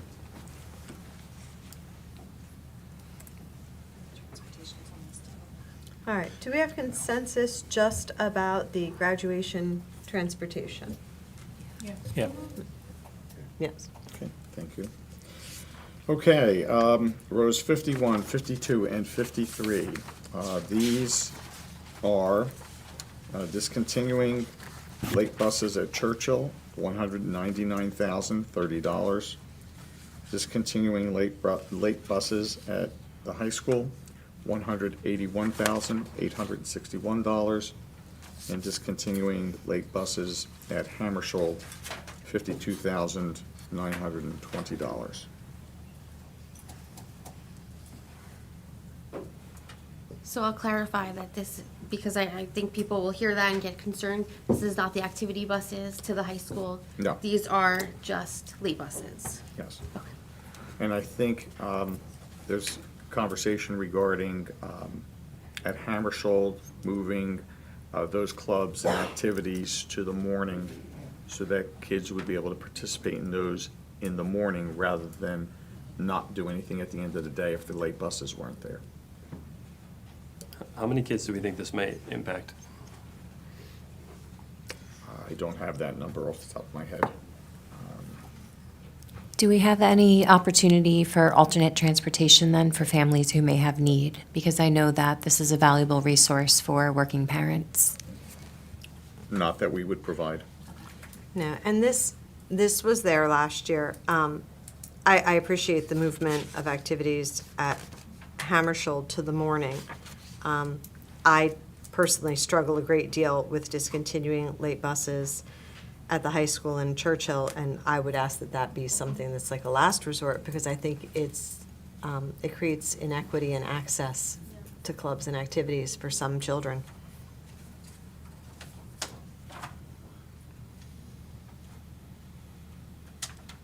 But that's just me. Any other questions, thoughts there?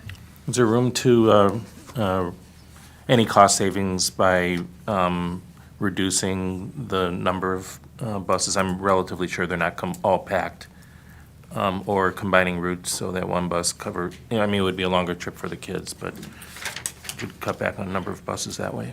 We've divided the town into 6 zones, just to try and we've done this for a number of years, and that's to make sure that students get close to home in a reasonable amount of time. This is not door-to-door service. There are key areas where students are dropped off.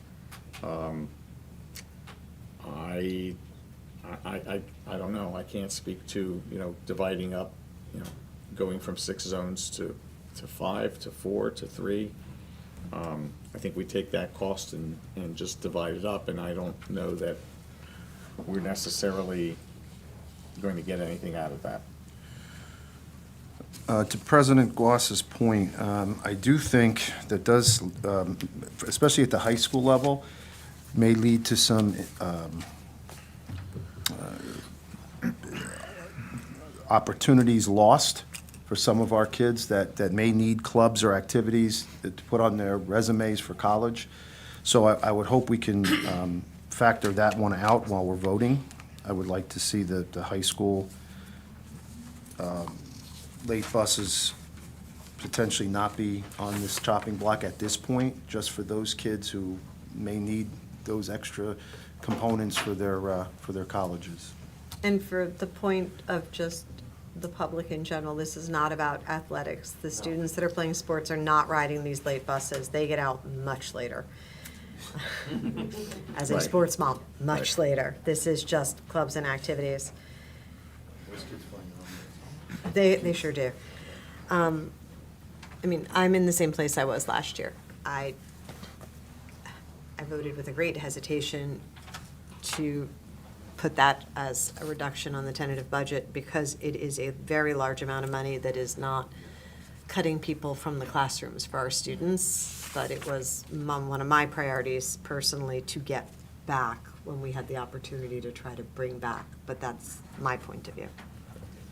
Just in looking at the numbers, the difference of the offsets of discussion and shortfall are approximately almost $670,000. This busing we're discussing is over $400,000, just to give relative perspective of how much wiggle room we have. I'm not saying I agree or disagree, it's just a statement of numbers. All right, do we have consensus on this? Begrudgingly? I mean, I would be more willing to eliminate buses at the Do we want to do a lower. grade by grade? Can we or do grade that? off? That would just fit me personally. All I right, think that might do we have be fair. consensus on Hughes? Yes. Okay, we have Yes. consensus on Hughes. Do we have consensus on Churchill? Hold on. I'm sorry.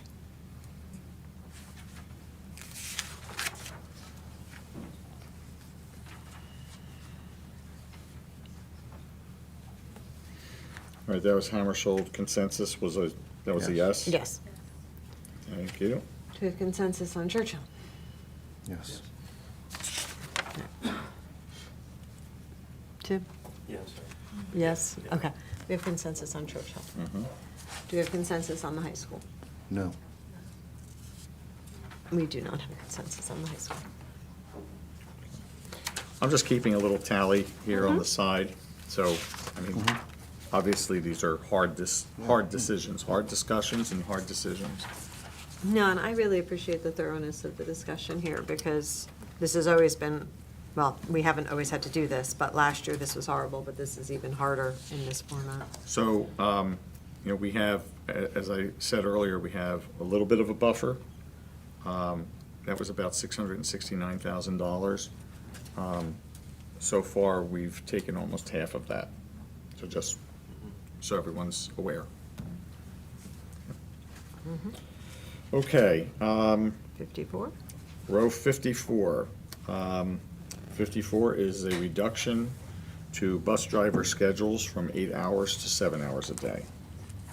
And we said that didn't have any impact on the actual bus routes No. for the students. Does that affect, they're still considered full-time employees? Full-time with benefits. With benefits, okay, But, thank you. but it would be, salaries would be Would just go based down?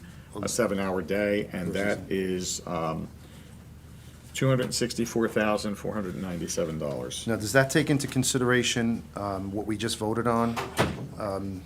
For instance, the reduction Separate. of some of those? Completely separate. So that would, those are the reductions that we're talking about as far as like middle school and Churchill bus routes and all that, has no effect on that, so it's, Right, so It's an the additional- Churchill routes for late buses are contracted buses Okay. because we can't handle that. Gotcha. The Hammersholt routes are based on our buses, Okay, but we should still be able to do that. thank you.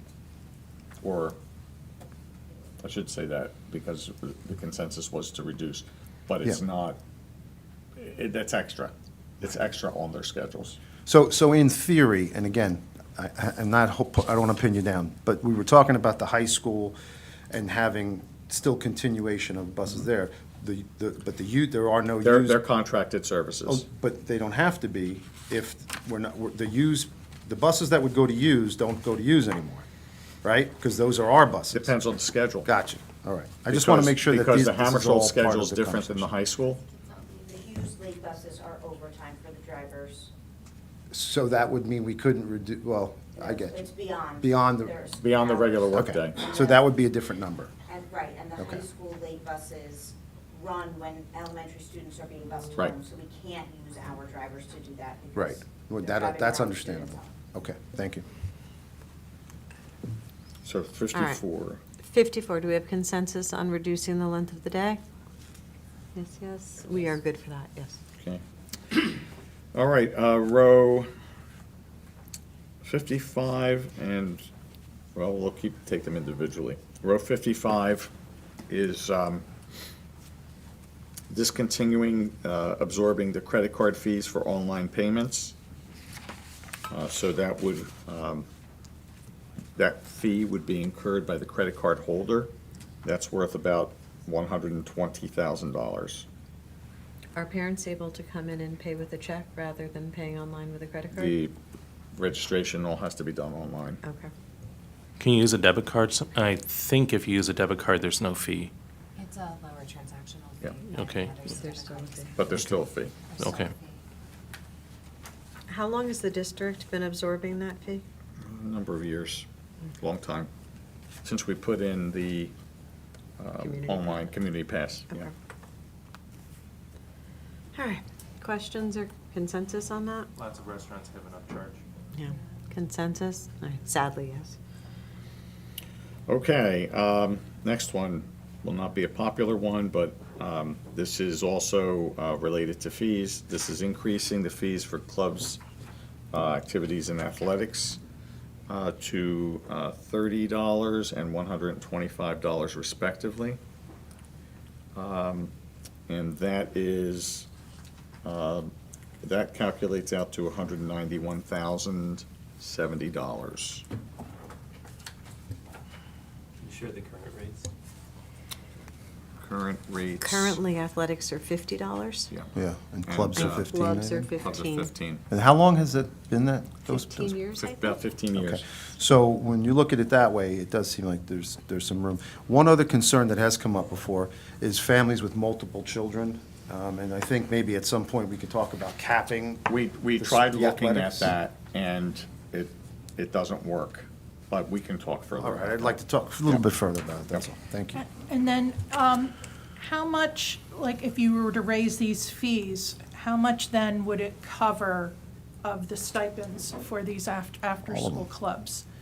Would you raise the number of kids necessary to be enrolled in a club in order to run a club? No, no, it's the same numbers.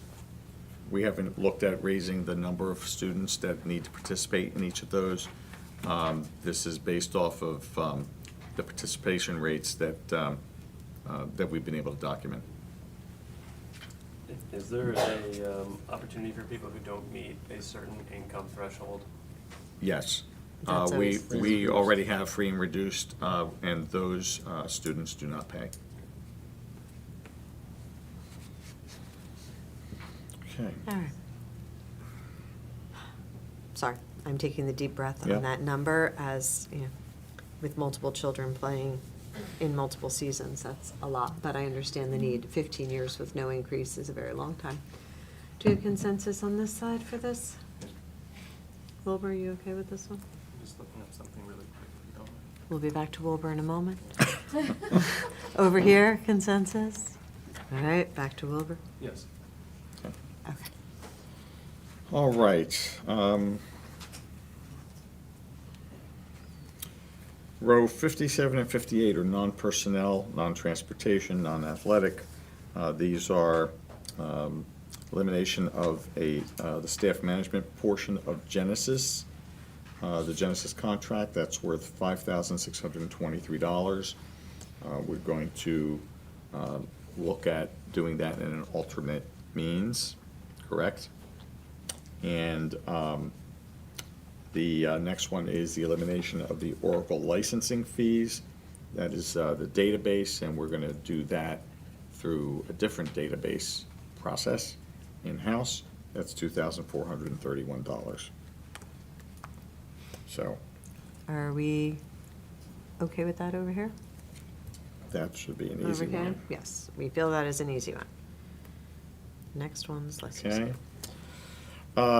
Row 59, we'll take that one on its own. The budget the budget bottom line has included in it 2 new BCBA positions that were requested from the special ed department. The department has come back and said that the department can remain in compliance with only one of those, and that the second one can be removed from the budget. So this is removing the second one from the budget. That's worth $99,353.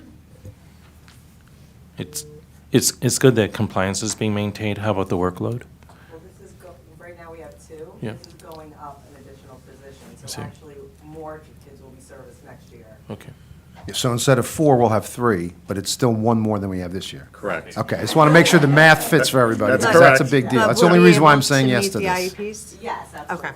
Yeah, but we've been outsourcing some of the, going through like another budget line because we've had so many, but we're still able to do that with the 3rd BCBA, and then hopefully down the line, you know, we would be able to go back to a 4th, but, so we're still going up 1.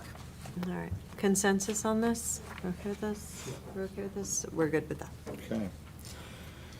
Okay, row 60, 61, 62, and 63. So I'm going to start out with row 60. But let me get through row 63 before there's any reaction, okay? So row 60 is the elimination of contracted therapeutic mental health services. That would be replaced with 3 dedicated 10-month student assistance specialist positions. This has come from the administrators who are boots on the ground with this. So the reduction in the contracted services is $472,500. And then each of the 3 positions that would be created to provide this service would come in at $102,863. So Are the, we're saving about $170,000? Saving about, yes, saving about Yeah. $170,000. Are the positions being eliminated, those are outsourced They're positions? outsourced. Okay, and the replacement, is that in-house or is? It would be in-house. Great. We'd be filling those positions with new people. All for in-housing things whenever possible. Yeah, especially with our own people. Which is what we used to do, is that correct, before we contracted out? Not with the mental health services. Oh, okay. So with this particular move, I just want to make sure, so you're eliminating the positions from the contracted. Now, in terms, normally, The contracted services are more stringent in terms of how many kids that they can service, and we have a little more flexibility, but we still want to make sure we do the job.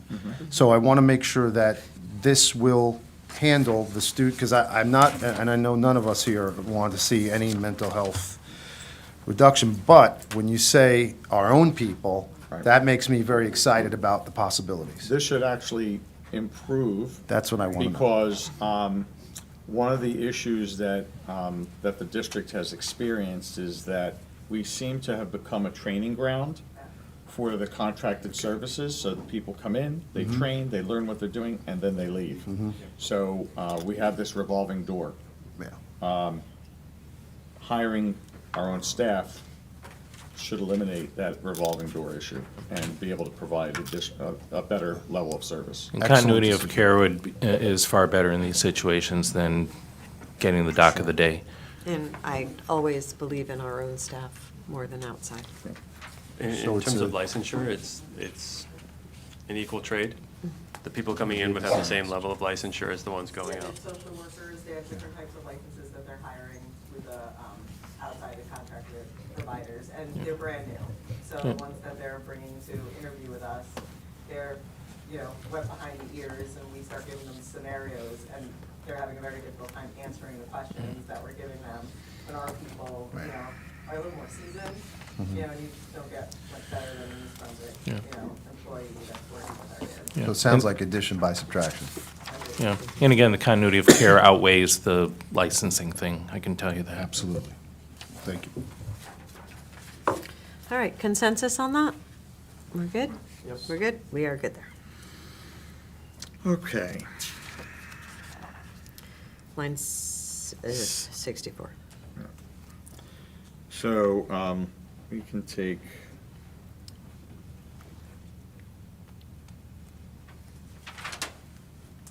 take 64 and 65. Okay, 64 is affects grades 7 to 8 band and orchestra, and 65 is grades 5 through 6 band and orchestra. This is the elimination of the co-teaching model. In both instances, these are positions, and the dollar value is, for the first, $223,331. For the second one, $191,206. But that's not an elimination of the program. Those, not the program, but it is the elimination of positions. Okay, so just to be clear, because I think everybody should know this, the program will stay, there will be no effect to students other than the fact that there'll be bigger classes Right. to deal with, which is a factor. Right. Yep. That is definitely a concern. Yeah, what's the maximum number of students a teacher can have by themselves? Well, currently our policy is 25. Okay, That's also so It's not codified in the law. it's not codified in the law. Unless you're talking about like room space, which we're not talking about. The only thing that's Space. codified, the only Yeah. thing that's codified in terms of students is self-contained special education. Okay. Okay. Because just realize, obviously I'm biased because I taught at Churchill. I taught Churchill Orchestra. And I had classes of over 40. I think I had a class of 50. Now, I can't imagine how in the world one teacher could handle a class of 50. And I want you to think about this too. You're talking about 500 kids at Hammersholt who are in the band and orchestra program, and the same at Churchill, about 500 kids in band and orchestra. So that's an awful lot of kids for one staff or two staff members to handle. I don't see how that is possible, knowing the program. Can I ask, can we get numbers on these prospective numbers? In other words, how many kids are in these classes now? And if the similar number will be in those classes next year? If we can do that at some point. Making a note of that. I think that would help us to make any decisions on the co-teaching model, because I do understand and agree with you. It's difficult Right. at best. 'Cause I went to their concerts, so I counted, because I'm always a numbers person. I counted up how many kids are participating. I mean. great program. It's amazing, right? Yeah. 500 kids. Gotta love it. In one school. And this really does tie into, I know you said we were going to stop at 65, but this also ties into 66, which is eliminating fourth grade band and orchestra. And again, you're talking, off the top of my head, 475 kids participating in that program in fourth grade. That's like the size of an elementary school. Now, instead of throwing out the baby with the bathwater, which is kind of what this looks like, was there any thought given to eliminating some of the after-school stipends? I mean, I know it's not the same, but you do have a district band concert, which involves teacher stipends. You have a district orchestra, which involves a number of stipends, and then the corresponding concerts. You have after-school band and orchestra and jazz band at Hughes and at Churchill. At the high school, there are after-school. You have an after-school jazz band. You have, various choral programs. Instead of eliminating teacher positions where you're basically destroying a program by eliminating that many staff members, I would rather see the stipended positions eliminated or reduced to at least accommodate the children during the school day. I'm going to devil's advocate a little bit. Sure. And I'm sorry, because we were trying to stay with just 64 and 65, but if you look at the final column, the numbers on those 3 rows in that final column, and it's not a just, but on the orchestra programs alone, would more than eat the entire little bit of wiggle room that we have. That would be all of it. So orchestra would mean it would be impossible to try to work with busing for more access for other children or sports that people are saying is a priority. It would be a very focusing of just one priority. And I do believe in music for children. I think it's a developmental part of the brain that they need to have access to. But we're not talking about getting rid of 5th and 6th and 7th and 8th grade. It is a change in staff, but stipended positions aren't going to also eliminate health benefits, which is, that's that final column, that's a lot of money there. Just to put in perspective, those 3 items are about $807,000.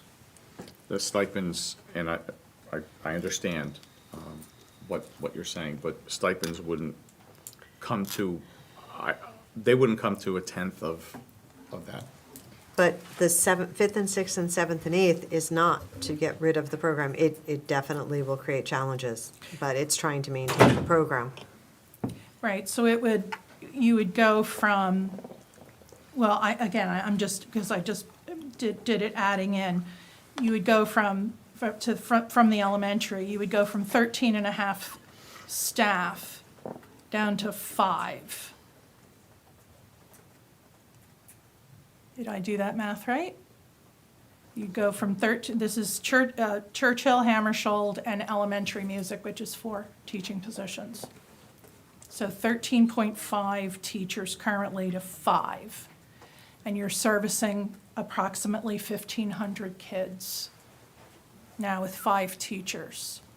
Which I don't see how that's possible. Well, I guess with the 4th grade elimination, the students wouldn't be serviced. It would be. Oh, yeah, you're right. 4th grade, So you currently have 1,000 students between Churchill and Hammersholt, because there's about 500 in each school. All right, can we work to try to separate them a little bit? Can we work on 64 and 65 before we get to 66? I just have one remark actually about 64 and 65. There were no co-teachers when I was in the orchestra here in the 90s. When did we bring in the co-teaching model? for the orchestra? Because I'd I have to remember. say maybe 10 years ago. Hasn't even been Yeah. that long. The reason that we ended up with 2 teachers, and this was when I was teaching, because I had over 40 kids in a class. And, you know, you think about it, 40, I think the highest I had was 52, something ridiculous like that, by myself, which is, impossible to manage, which is why these extra positions were added. And you think about the fact that these are elective classes, they're servicing an awful lot of kids. You have to have some place for the kids to go for electives. And here, you're able to accommodate that many. 500 in Hammersholt between the band and orchestra, and the same thing at Churchill. So that's a place where I don't think you could run, I don't see how you could run the program with the numbers that we currently have. And the class sizes, And at Churchill, they run orchestras every single period. So just again, if we can get numbers on what currently is being done, because I want to make sure we're not looking at 50 in one class and 35 No. in another. Right. I mean, presently. No, I know. And then also what the projections would be, because I agree with you, Dr. Brown. I mean, I don't understand, how we would be able to really service all of our kids. Yeah. You're looking at the ratios current to proposed. Yes, that's what we need. All right, thank you. I'm just surprised that you didn't have those, numbers. That I'm going just to ask, kind of- where did those numbers, or these recommendations, these came up from that department? I'm not looking at anything. Okay, I'm sorry. There's a list somewhere with notes of who gave what, but I don't have it in front of me. Okay.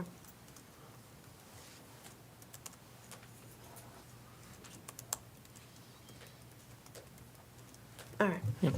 On 64 and 65, do we have consensus on this? And then over here? All right, we are waiting, I think we are waiting for more information I'm on looking to that. see if I have that information. Okay. If I do, I'm happy to share it with you. If I don't, I do not. I have to go back to some other notes. I do have the orchestra numbers. Do you want me to read them off? Or would you prefer No, to we- get them? Yeah, let us do that. Okay, perfect. Okay, so where did we stand on this one? No consensus on No? 64 and 65. Okay. Row 66 is the elimination of 4 teaching positions related to 4th grade orchestra and band. This was originally slated for reduction in the fiscal '25 budget, but received a 1-year reprieve. This item is $382,412. So just in terms of the number of students that participate in 4th grade music, last time I checked, it was 75% of the students. Is that Yep. still true? Okay.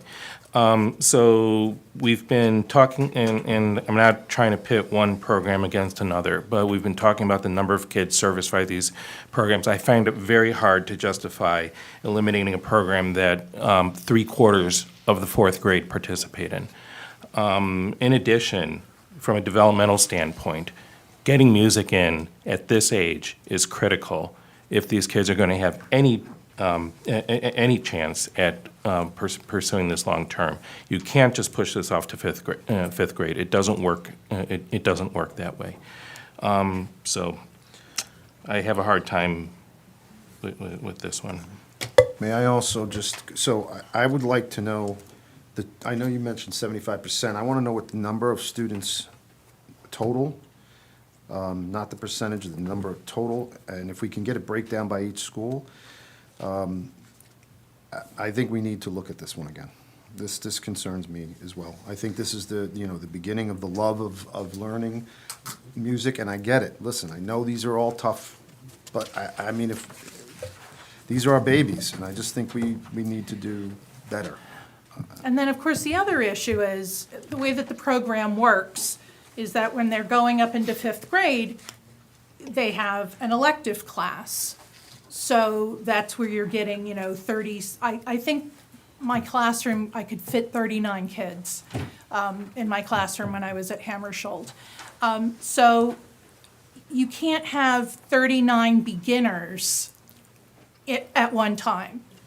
So the whole idea is when they're starting in fourth grade, they're learning in small groups. It's a pull-out program, so that they play for a year before they get to Hammersholt. And this is, please, just, because I Yep. don't know the answer, so I'm asking. So this is all happening during the school day? Yes. Okay. Now, Has there been, okay. Oh, I'm so sorry. Oh, no, no. No, I mean, there's an after-school component. Okay. Because what happens is you have kids from all 8 elementary schools, all the orchestra kids rehearse for, I don't remember how many weeks, so 10 weeks. So and all then the they put fourth on- grade All the fourth would grade. get together and do that? And they Okay. fill the stage. May I for a I mean, moment? I've seen them perform, I just Yeah. didn't know Yep. what to. May I just for a moment? If we are looking at, as a group, not touching 64, 65, and 66, we are not making the budget. We are just not. If we are looking at the costs we talked about earlier, keeping for sports, Keeping which the- was. About was it- $101,000. This was, So right now, we've had no consensus on the ninth grade athletics. And then the high school late buses. okay, so if we were going to keep our no consensus on ninth grade athletics and the high school late buses, which allows our students to have equal access or more, greater access, and if we were willing to do the reduction on 7th and 8th grade band staff and 5th and 6th grade band and orchestra staff, then potentially we would be able to keep 4th grade orchestra. Correct. So, But and we cannot, even if we get rid of, if we say, fine, get rid of ninth grade sports, get rid of late buses, I don't think we have the wiggle room to keep all 3 of these and make our budget at all. So that's I mean, what I. This is just, Yeah. and I love these programs because these are rich and these have developed over the years. But we can't, just that one block of all those orchestras, we can't keep it the way it is. So what I'm asking, President Goss, is if we can look to modify, but not, take him out, is what I guess I'm asking. And I don't, that's why, if you're telling me the kids go every day to a class, is there a way to not have it be every day? It's and every have- other day? Okay, so maybe that even helps us, maybe reducing it, kind of like what I said with sports. If we can reduce the program but not eliminate it, we're still saving some money and maybe have, traveling teachers to the different schools and instead of having it every other day. Well, what I'm- that's the way the elective program works, so it would be whatever We would have to think elective. out of the box What in a I'm saying with sense. these numbers, though, is if we were willing to have consensus on, for the tentative, eliminating the co-teaching model at 5th and 6th and 7th and 8th, it would stop us from being able to save anything else moving forward, but we could keep 4th grade orchestra. So, okay. So I that think would be you- line 64, 65, you're saying? 64, 65, we would need to have consensus on, and then 66 can potentially come off. So basically what I'm hearing is that we would not be reducing program then, but we would be Reducing making s- class size quite large, which Oh, yeah. would be a problem. I mean, Right. there are times when it Yep. will be an issue, But we're we not. would be able to save 4th grade. But we'd be able to save fourth grade potentially? And the thing is, I mean, you really need those numbers. Without the Yeah, numbers I in think front so. of you, maybe you could get away with 1.5 teachers. I don't know. I Right, mean, that's you right. have to look at those numbers. But For- the way it is right now, yeah. For eliminating the co-teaching model, do we actually lose teachers? Yeah, yeah, of Okay. course. You're losing 8.5 teachers. If you look at Yeah. column No, I'm L, leaving out the grade 4. Okay, Just you're 5, losing- 6, 7, 8. Right. So that's You're losing 4.5 4.5. teachers. Okay. Yeah, 4.5 teachers. I would just ask if we could possibly revisit this after we get all the numbers in, because I do agree with Dr. Braun. I think we need the numbers, and if we can potentially be creative, we can make sure we can, keep programs. And it may mean that class sizes were gonna be big, but it's possible that the bigger class sizes maybe can get some kind of relief. I'm not sure, but we'd have to look at everything. Just My concern is that the board understands that if we are not willing to do anything with lines 64, 65, and 66, that we are making a decision that everything else in here that says it has to be cut, and we have to go find something else to cut, because that puts us over the wiggle room that we had, which means getting rid of busing, getting rid of, you're trading, and it's a painful trade, but we're talking about if we want to save all of this orchestra exactly as it is, getting rid of ninth grade athletics, just like that. Well, I think what we're saying, I know what I'm saying, is I'd like to see all the numbers before we make a decision on any of those programs, with the understanding that if it has to get to the point where there are bigger class sizes, but we can possibly save fourth grade, I think that's Can I make a more suggestion? reasonable. Yes, please. So since, ultimately, we've got to get all of this data into the budget system, and our next meeting is the tentative budget adoption. Can I make a suggestion that we take a consensus, reverse a consensus on 64, 65 for the time being? Doesn't mean it's done, but it allows us to at least get the budget in a tentative place for approval. And then we can, in the meantime, we'll gather the data that has been requested, and think that's fair. additional conversations can take place. That- Because they continue to work on the numbers. Every time Right. I talk to them, they are still working on the numbers. That evolves every day. But if we don't come to some consensus here, Understood. we have no tentative Yeah, budget. I understand. All right, so again, let us go back to 64 and 65. Can I have consensus just on 64 and 65? Are we okay Yes, with to I be had- discussed later, more. Yes. Yep. And over here? Okay. No, No? no. Okay. Well, let me ask a question first, okay? Quick calculation. The music program is going to save us a total, with the proposals that are here, the music program is going to save us close to $900,000, right? I don't see any other sector of the budget giving up that, saving us that much. So why is it that we're looking at the music program to save us an outsized chunk of budget money? Well, we were just talking about just now, only 64 and 65. Sure, but I'd like to know how, okay, so 64 and 65 combined, that's, what, 420,000. Again, that seems like an outsized number compared to the other areas that we've been looking at in the budget.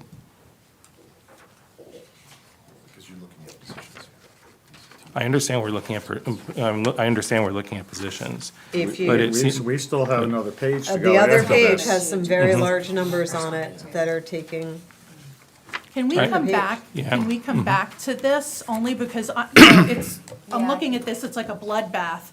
How many more staff are we losing Right. in the other areas? Could we just table this temporarily and come back? All right, why don't we move on?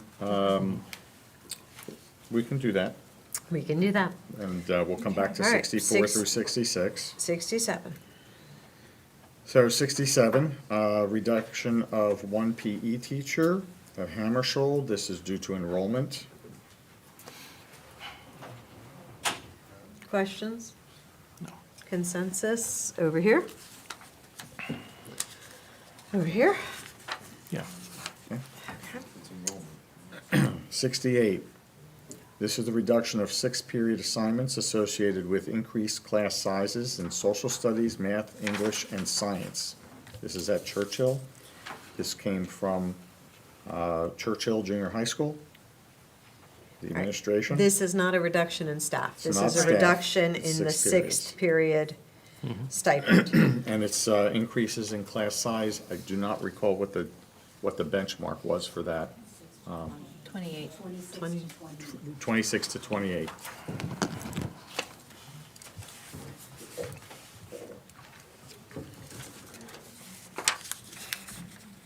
Where is it currently? 26. No. What is No, it it's- right now? The range would be from 26 to 28. 22, 24 is right now.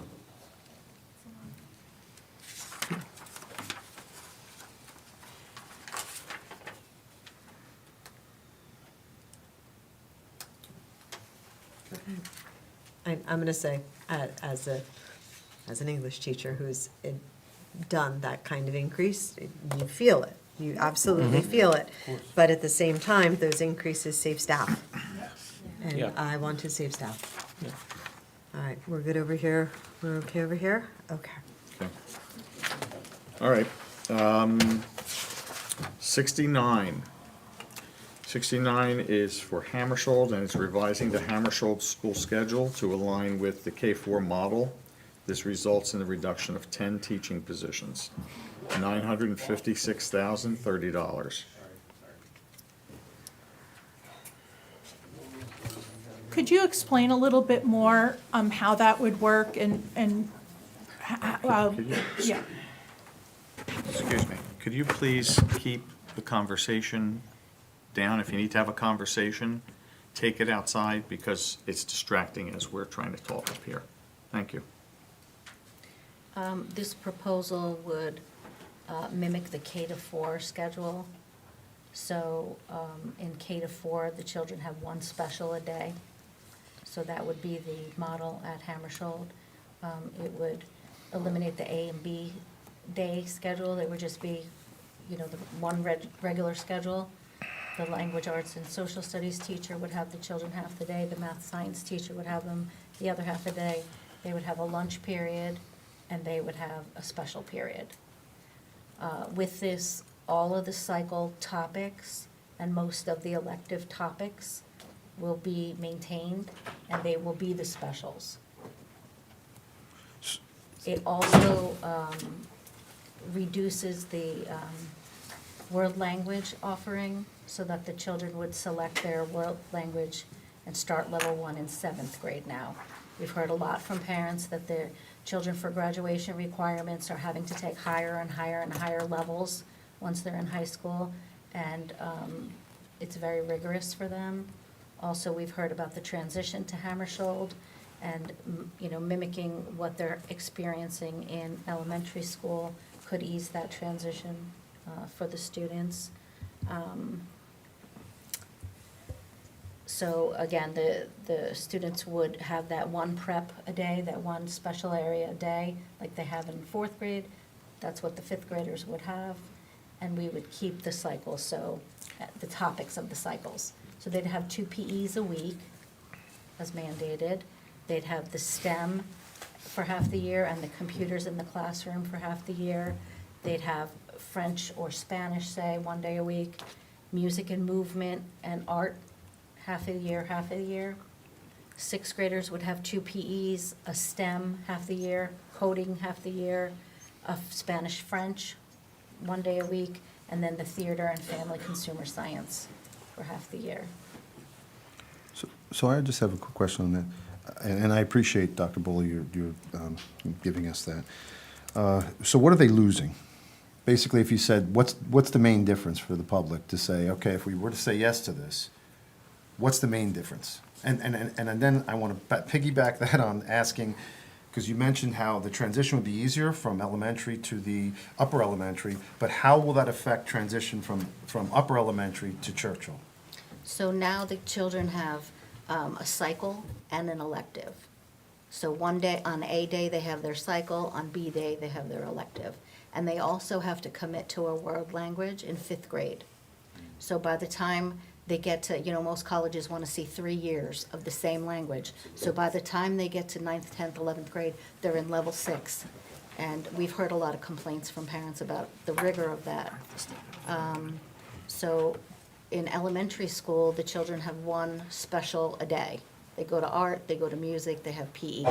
So this would mimic that schedule and make it an easier transition for them coming in. And also, they would have more of an exposure to world language. They wouldn't be committing to their world language until 7th grade. So that would level down a little bit the rigor of high school for that. Okay, so, but then their transition may be a little bit harder going into Churchill because they're so used to the elementary model when they hit 7th grade? Well, perhaps they would have that opportunity for that elective in when they're in the TCUs, which is a self-contained environment. For now. For now, right. A little bit more mature. Yeah. They are, and I would say the programming is could be maintained in this structure. You know, the courses that are being offered are pretty much identical to what is offered now. It wouldn't be the full year, it would be half a year to have that exposure. Okay.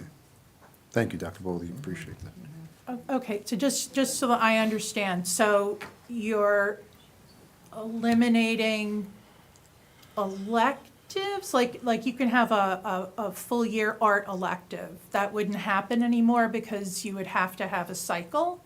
It Because would right be now they half have- a year. It would be linked with the music and movement. So half a year they would have that, and the other half of the year they would have the art. And where would, I'm just throwing it out, where would band and orchestra fall? How would that work? I guess it would look like the fourth grade model, Which is, pull out. so there would be no band and orchestra elective anymore at Hughes.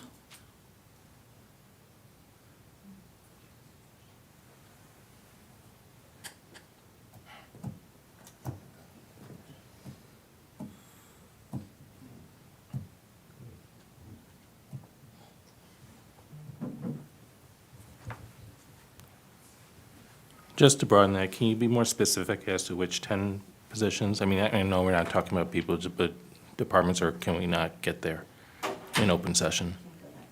We I would Okay. hesitate to We do can't in the that. public. Right.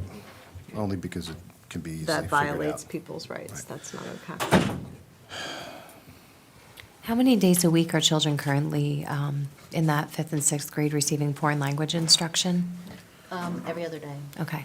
The reason I ask is because there is a critical learning opportunity for language, and having children commit later will delay their ability to learn fluency, in my opinion. Thank you.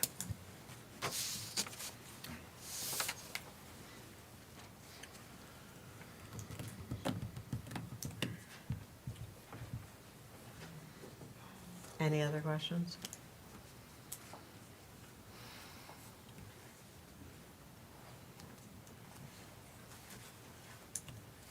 I have one more question. If we did not revise for the item, if we did not go with a K-4 model to reduce the teaching positions, have we explored alternate means of having electives which may reduce less positions? Less offerings. Yes, less offerings, but we still maintain some of the educators so that there is proper support for our teachers and students have their best opportunities. Electives instead of cycles, but that's the scheduling issue, is who wants what. Right, in an effort to maximize staff schedules, when the students have so many, 5 choices of world languages, multiple choices of electives. Sure. Some of the classes are small, so in an effort to maximize scheduling, this model was looked at. If you don't mind me No, speaking. please. At Churchill, you're in mixed grade levels, right? So if an elective is being offered, 3 grade levels worth of children can go in there, so it's pretty easy to fill a class. At Hammersholt, the electives have been grade level specific.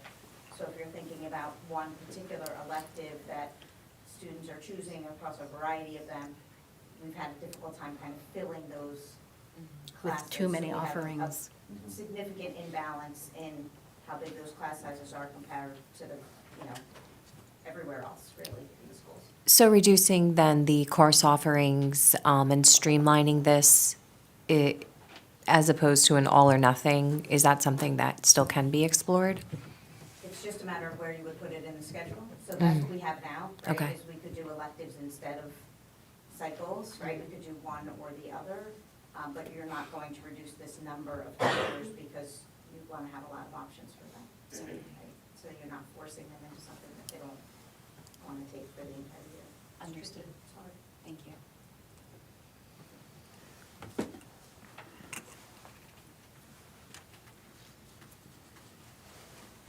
Anyone else have more questions or thoughts?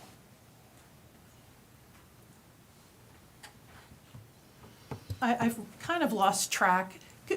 Mr. Juliana, can you give me like an exact number of teaching staff positions that you're looking to cut on all of these pages? What's the total number? I don't have the total struck on this document. I can do that after. Yeah, it seems like an awful lot. It is. I mean, that's crazy. Not just does it seem, it is. Yeah. But, I'm not seeing, and maybe it's not on here because of, Rice. I'm not seeing any administrative cuts. I'm not seeing any, salary freezes administratively. Everything is coming from the teachers' union. I just want to make sure I'm reading this correctly. We can't discuss, Yeah, I know. we can't discuss personnel issues. Right. Here, we have more of the budget that we have to discuss in closed. Okay. So he can't answer that question Got it. without violating anyone's rights. Well, but I Right. think the issue is, there are additional cuts that could be made that are administrative that we just aren't going to be able to talk about here in public. Right, but they're It is not- part of, Right, they are part of the overall list, Okay. and they are That's important. reflected in that total that I provided early on. Okay. So and that's this, important. So they're this already number, included in that. this number includes things that will be discussed in closed. I think it's So important there's for the no- public. The things that we will discuss are not an additional. It's not a buffer. Buffer to this, it's with this.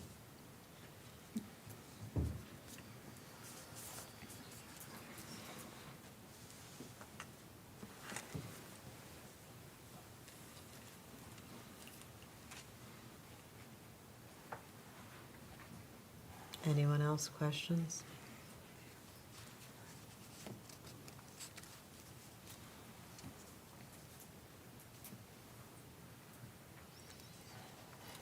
Well, for purposes of a tentative budget, we're gonna need to have consensus on the remainder of these items.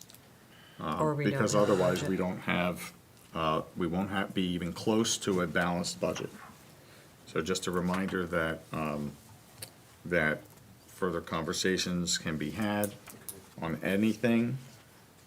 This is not the end, and we have questions that, additional information will need to be forthcoming. And look, I acknowledge none of this is anything that anybody would want to be looking at. So I think the important part of this is that if we agree tonight, it's agreement, but with the understanding we want to look more into it. But we do need to do something towards closing the gap. Yeah. He's keeping, there's a list that's been evolving over here on the pad in front of me of questions that we're asking for more information on. That's not just getting brushed aside. We just can't get that right now. All right, I need to ask for number 69. Do we have consensus on this? It is a very large item. Jamie, how are we doing?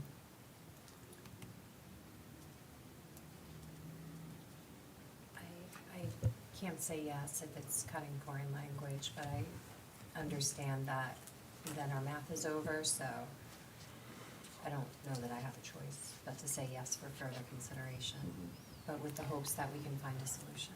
Same. Over here? I feel the same. I think this is another one that is very difficult because you're talking about reducing teacher positions and we're talking about, again, affecting cues, which we've tried to stay away from affecting that. And although I do think that there's points to where this could be a better transition model, because yes, we hear repeatedly about the transition to use, I think it's still a lot. Yeah, it sounds like maybe, if I heard you correctly, Anna, that this has implications on programming that would then be eradicated as well. Right. Like I mean, just on this page, I'm looking at 28 teaching staff. Can we stay focused on the line, Oh, I'm please? so- I I'm mean, so really, sorry. I'm because sorry. we have other things to go through, and Sorry. If we discuss the budget we'll as be a all over the whole, place. it will legitimately be Tuesday. Okay, sorry.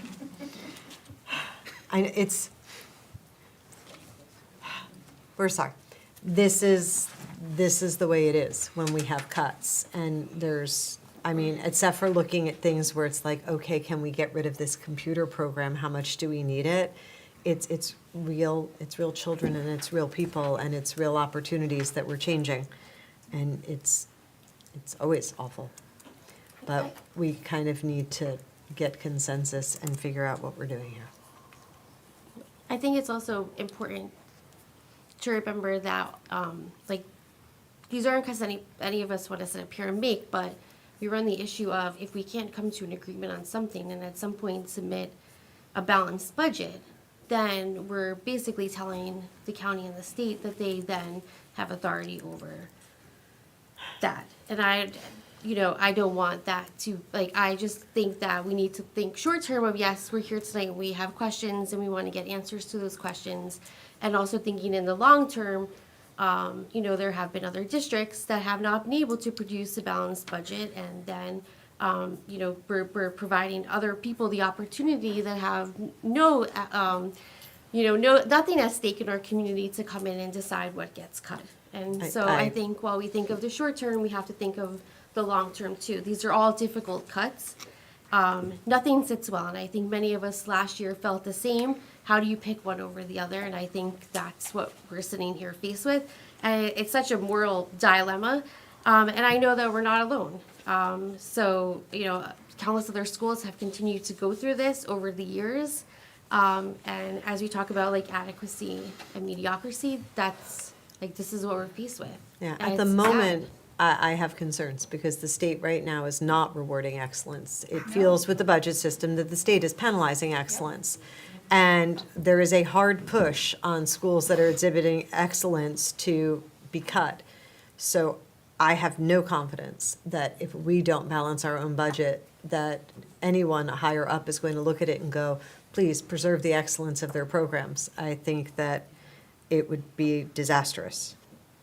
Just to put in perspective, and yes, thinking about the impact of state aid, but between the state aid reduction and the increase to charter schools, which I believe comes out to roughly $2.1 million, that is row 69 and those other rows that we're going to go back to regarding music.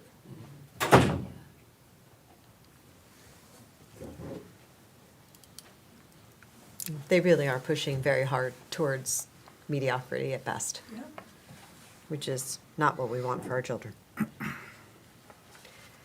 But we need to get to some kind of tentative budget to move forward with.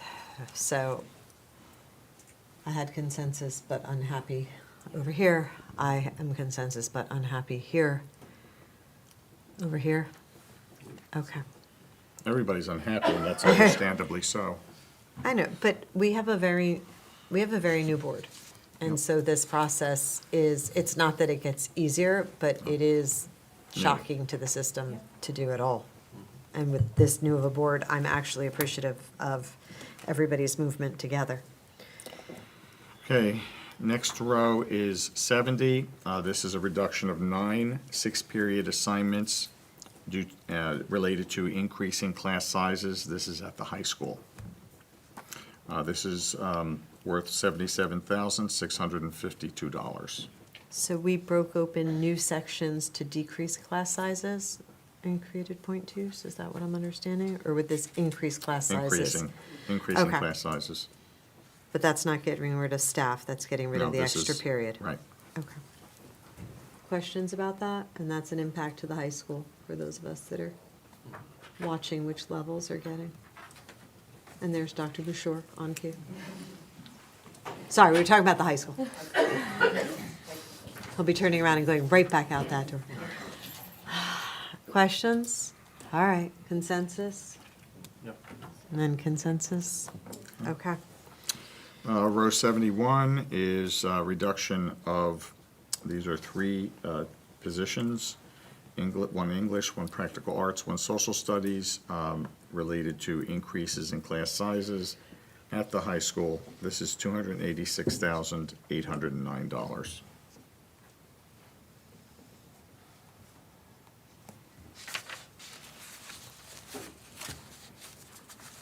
Questions besides the horror of that one?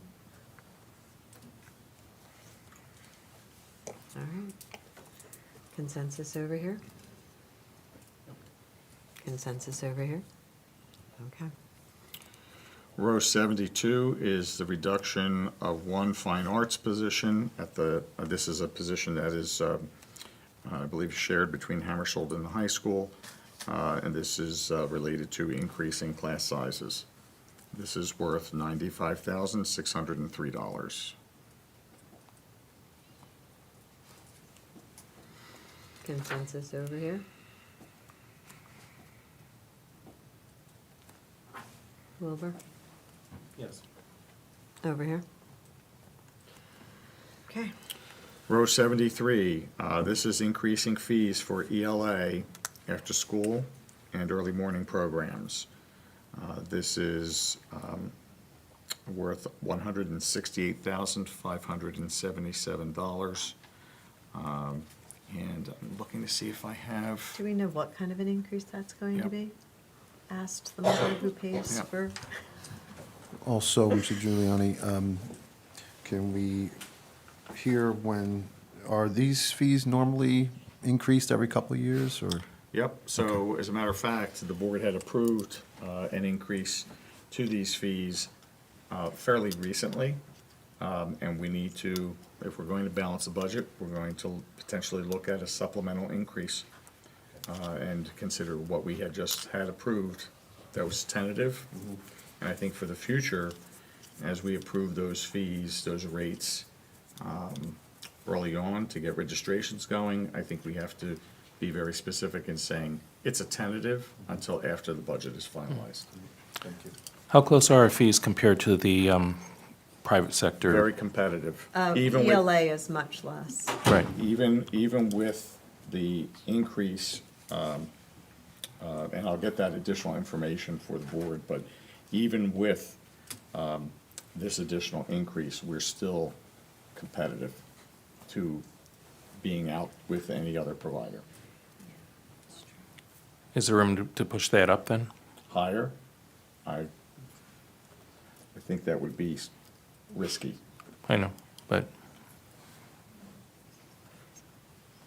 we're also talking You about want me to cutting. say yes, We're also talking about cutting teacher positions, so there's that. You're not gonna make up that much on this. Okay. Any other questions on this one?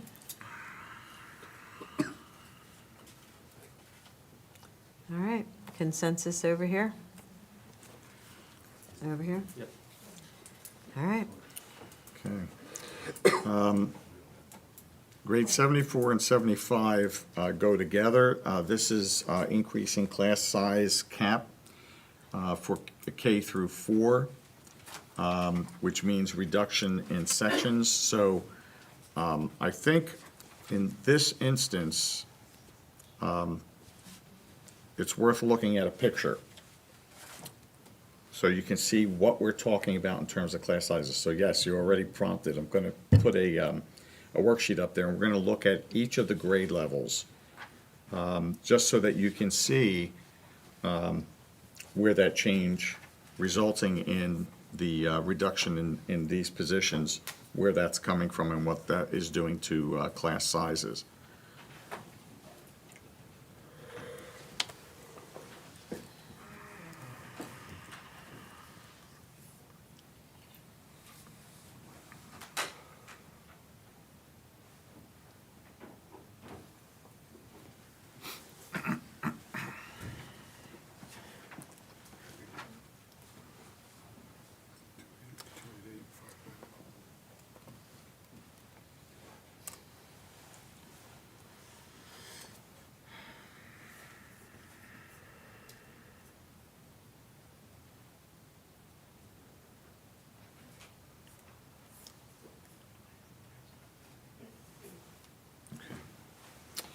So, and board members, if you have difficulty seeing this, you may want to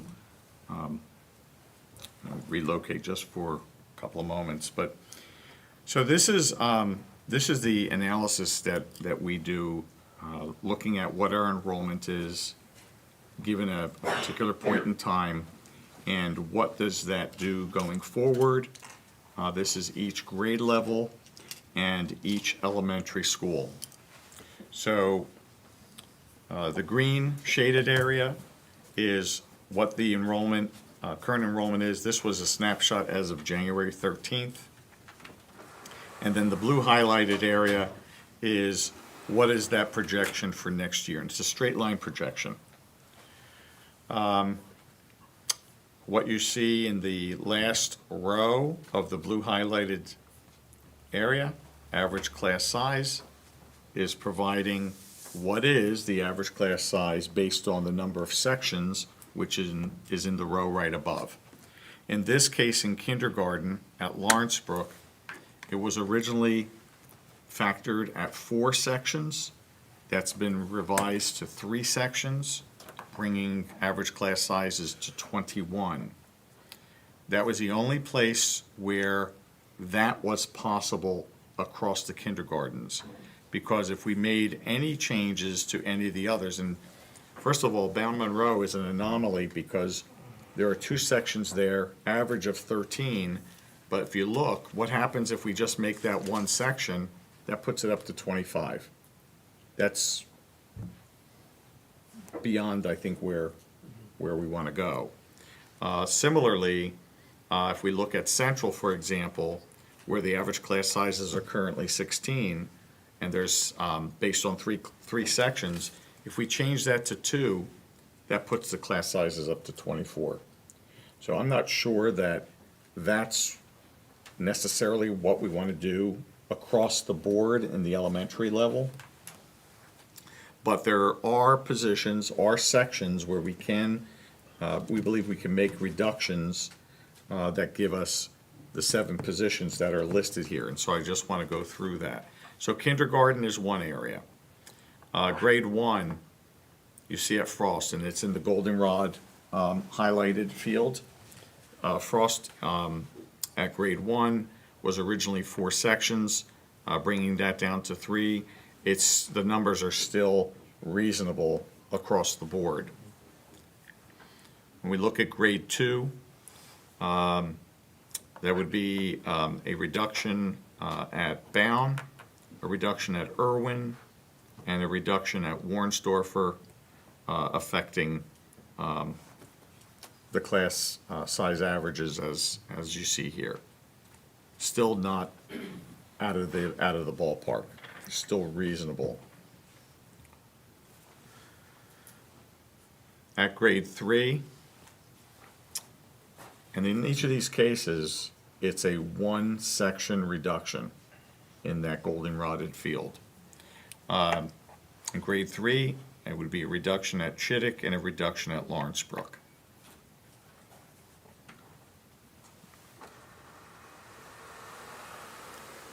And at grade 4, no changes. Any change to any of those projected classes, you can see what those averages are now. So if we make any kind of changes there, those numbers would just be off the wall. So that's specifically what rows 74 and 75 are related to.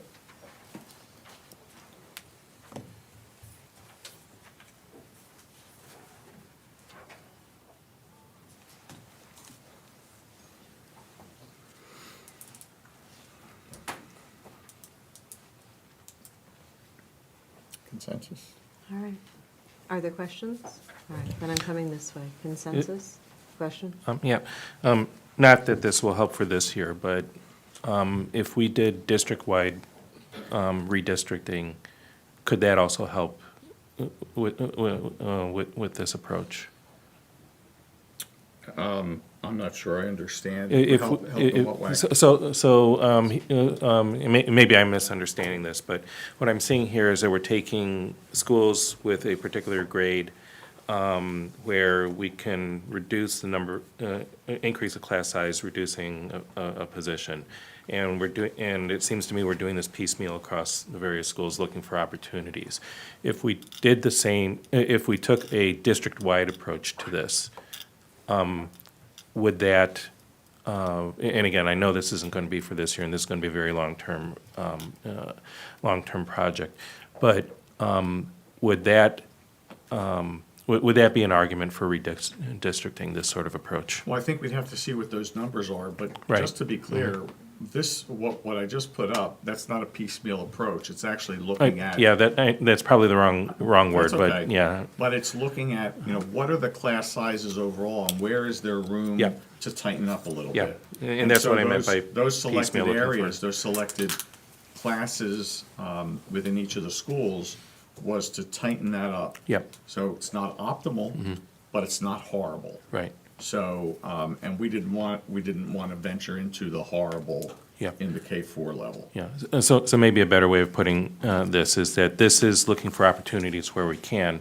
Would looking at our district as a whole and redistricting across the board provide more opportunities like this? It could. It could. So this could be an argument for looking at this, again, not for this year, and I'm not even knowing the timeline of this sort of thing, maybe not even for next year, but, We wouldn't have time, I mean, based Yeah. on where we are and the schedule that we have to deal with, I don't believe we would have time to implement a redistricting in an appropriate way for Right. September. yeah, I'm not even thinking about But also, September, but, redistricting really wouldn't create equity across every grade. It's Like, going, it wouldn't it's- evenly it's- spread it's- across it's going- grades as Right, it's much. not, it's going to depend on what the ultimate enrollments end up at. Of course. In each of the buildings, so, could it provide opportunities? It could, but that would remain to be seen once we actually see yeah. the numbers. I'm just looking for another tool to use for when we're in the same situation next year. All right, do we have consensus here? Yes. Yes, okay. Okay, row 76, I mentioned earlier, the notification from the electrical service provider, 19.1% rate increase, so we have to budget additional funds in electricity. That's, that 19.1% comes to $396,325. If we say no, does that mean the electric company can't raise rates? Wouldn't that be nice? I wish.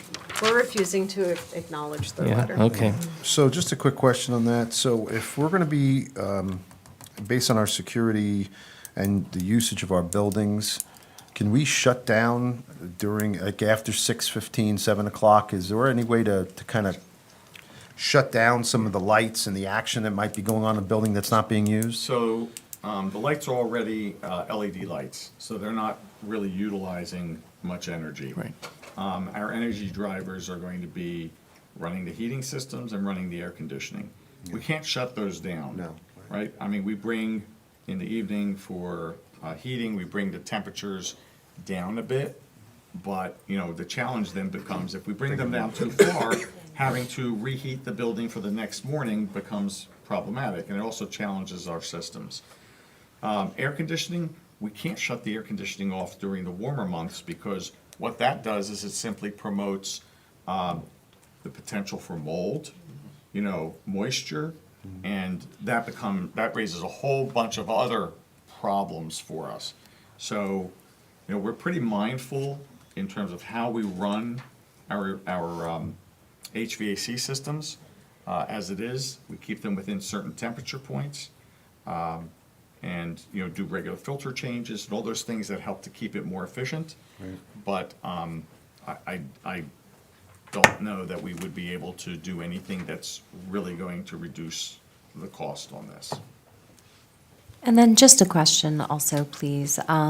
I do understand that we have solar panels on buildings. Yes. And would the addition of additional solar panels make any difference in our budget, considering we also have the cost of implementing them? There's a cost of implementing. The opportunities that we took at the time that we had them installed a few years ago, they were on the new roofs. Putting them on an old roof that is going to need to be replaced is problematic, because we'd have to pay to have them removed, then have them reinstalled. That becomes a real problem. So there is opportunity, I think, in a couple of years, And I say a couple of years because we have one elementary school that is planned to have a new roof done on it, should the funding get approved. And so that becomes an opportunity to potentially put solar panels on it. But that's easily, to start that process, it would probably be 2 years down the road, because I would see a roof, that roof won't be done this summer. It would end up being done the following summer. So there's time lost. And there's no additional properties that the district holds that we could create solar farms and have panels? I saw a whole field outside of Piscataway's Magnet School. It's the only reason I asked. Thank you. Sorry. I wish. Yeah. Do we own our solar panels, or is this one of those lease agreements? It's one of those agreements. Okay. Anyone else? All right. Consensus on accepting the fact that our utility bill is going higher. No to the utility company, but yes, on consensus. I would like to not, but Yeah, so would we're I. good. Okay. Okay, and then row 77, this is the last row, but certainly not insignificant. This is based on the revised elementary schedules and decreases in class sections based on what we were just looking at. This is a reduction in special areas because the schedules don't warrant it or will not warrant them. So this is 2 in PE, 2 in art, 2 in music, and 1 in media. This is a total value on this of $669,221. And that's spread across all the elementaries? Yes. Okay.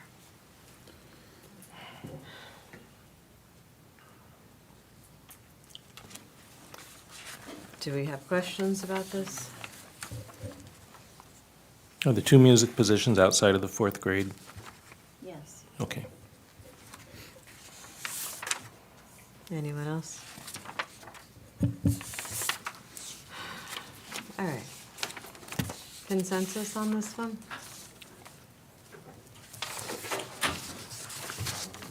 Yes. Over here? All right, We have to go back to page 10. back to page 10. Page 10. Okay, rows 64 and 65. So I'm going to express the same concern that I had before, that it appears to me that the loss of teaching positions across the music programs is disproportionately high to the other loss of teaching positions I've seen from the other items that we've just discussed. It could just be my perception because they're all clumped together. But we're looking at,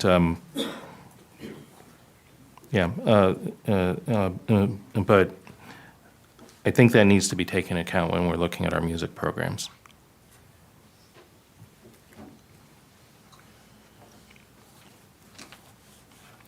I'm all for the concept of shared sacrifice. It's not clear to me that that's happening here. To piggyback on what Wilbur said, I do agree. I really feel that this is an important program. Have we considered a rotation similar to how we would proposing foreign language of once-a-week exposures, which would reduce staffing but still allow for some positions to be retained?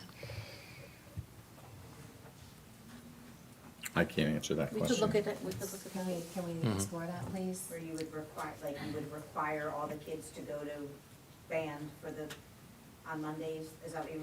Or have that? 2 teachers Or, travel. on Tuesday. all Yeah, the maybe kids have go 2 to- teachers traveling instead of 4, and less exposures, instead of multiple times a week, once a week. I would be curious to see, Now, I think it is once a week? At elementary, it's once a week, so it would be once every other week, is that what you're thinking? I mean, we can explore it. Yeah, Try and I understand would what just you're like to asking. know what opportunities exist to save the program as opposed to a hard stop on losing it. If we can even come up with solutions or ideas and then maybe have a little more insight before a final decision. I would be really grateful for that information. So my thought is to send this back to the schools, see what sort of alternative solution they can come up with, And I would be willing to vote yes on a consensus for the items here with the understanding that if these items stay in place, that's going to be a no vote for me on the budget. I'm listening to we are having a lot of conversation about music. I also want to point out, though, that in the richness of what we offer, we don't have large visual arts groups outside of the classes. There is no visual arts orchestra. Right. We don't have those things we don't have that anywhere. Aside from sports, I don't think there is any other department that is so large outside the classroom. So I'm understanding the sensation that we're discussing music a lot, but aside from inside the classroom, it's music and sports are the things that are outside of the core areas. Right. Unfortunately. I mean, we have fantastic programs, and I understand that. that's not supported right now by the state. Yep. All right, so we're on 64 and 65? Yep. All right, consensus for the sake of the tentative on 64 and 65? For the sake of the tentative, yes. Yes, with the caveat that I had mentioned before. And the same for 66? On second, we're still on 64 and Oh, I'm 65. sorry, I thought you were already past it. I'm okay with 64, 65. Tim? Anna? I don't see any choice. I think that's how we all feel. Yeah. I mean, very truthfully. All right, moving on to 66. 66.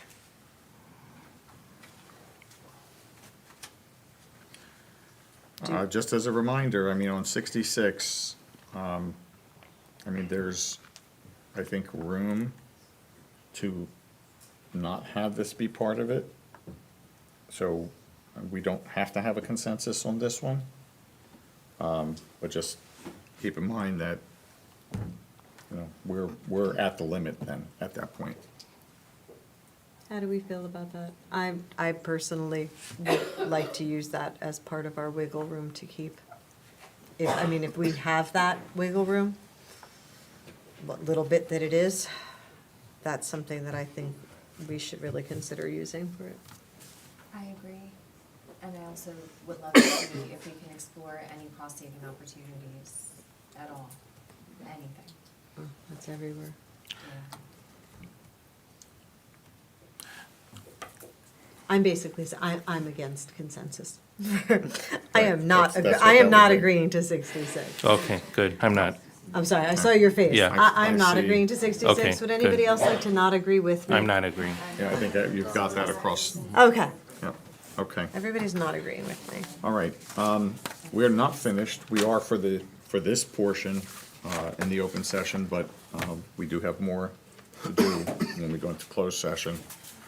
And I thank you for, All right, if everyone could pass this down, because these are still Yep. Oh, yeah. works in progress and confidential. Just so you know, we got one extra. It's coming back. Oh, okay, thank you. I thought you were saying you had one extra down there. I'm like, no. No. shouldn't be long. Is that all of them?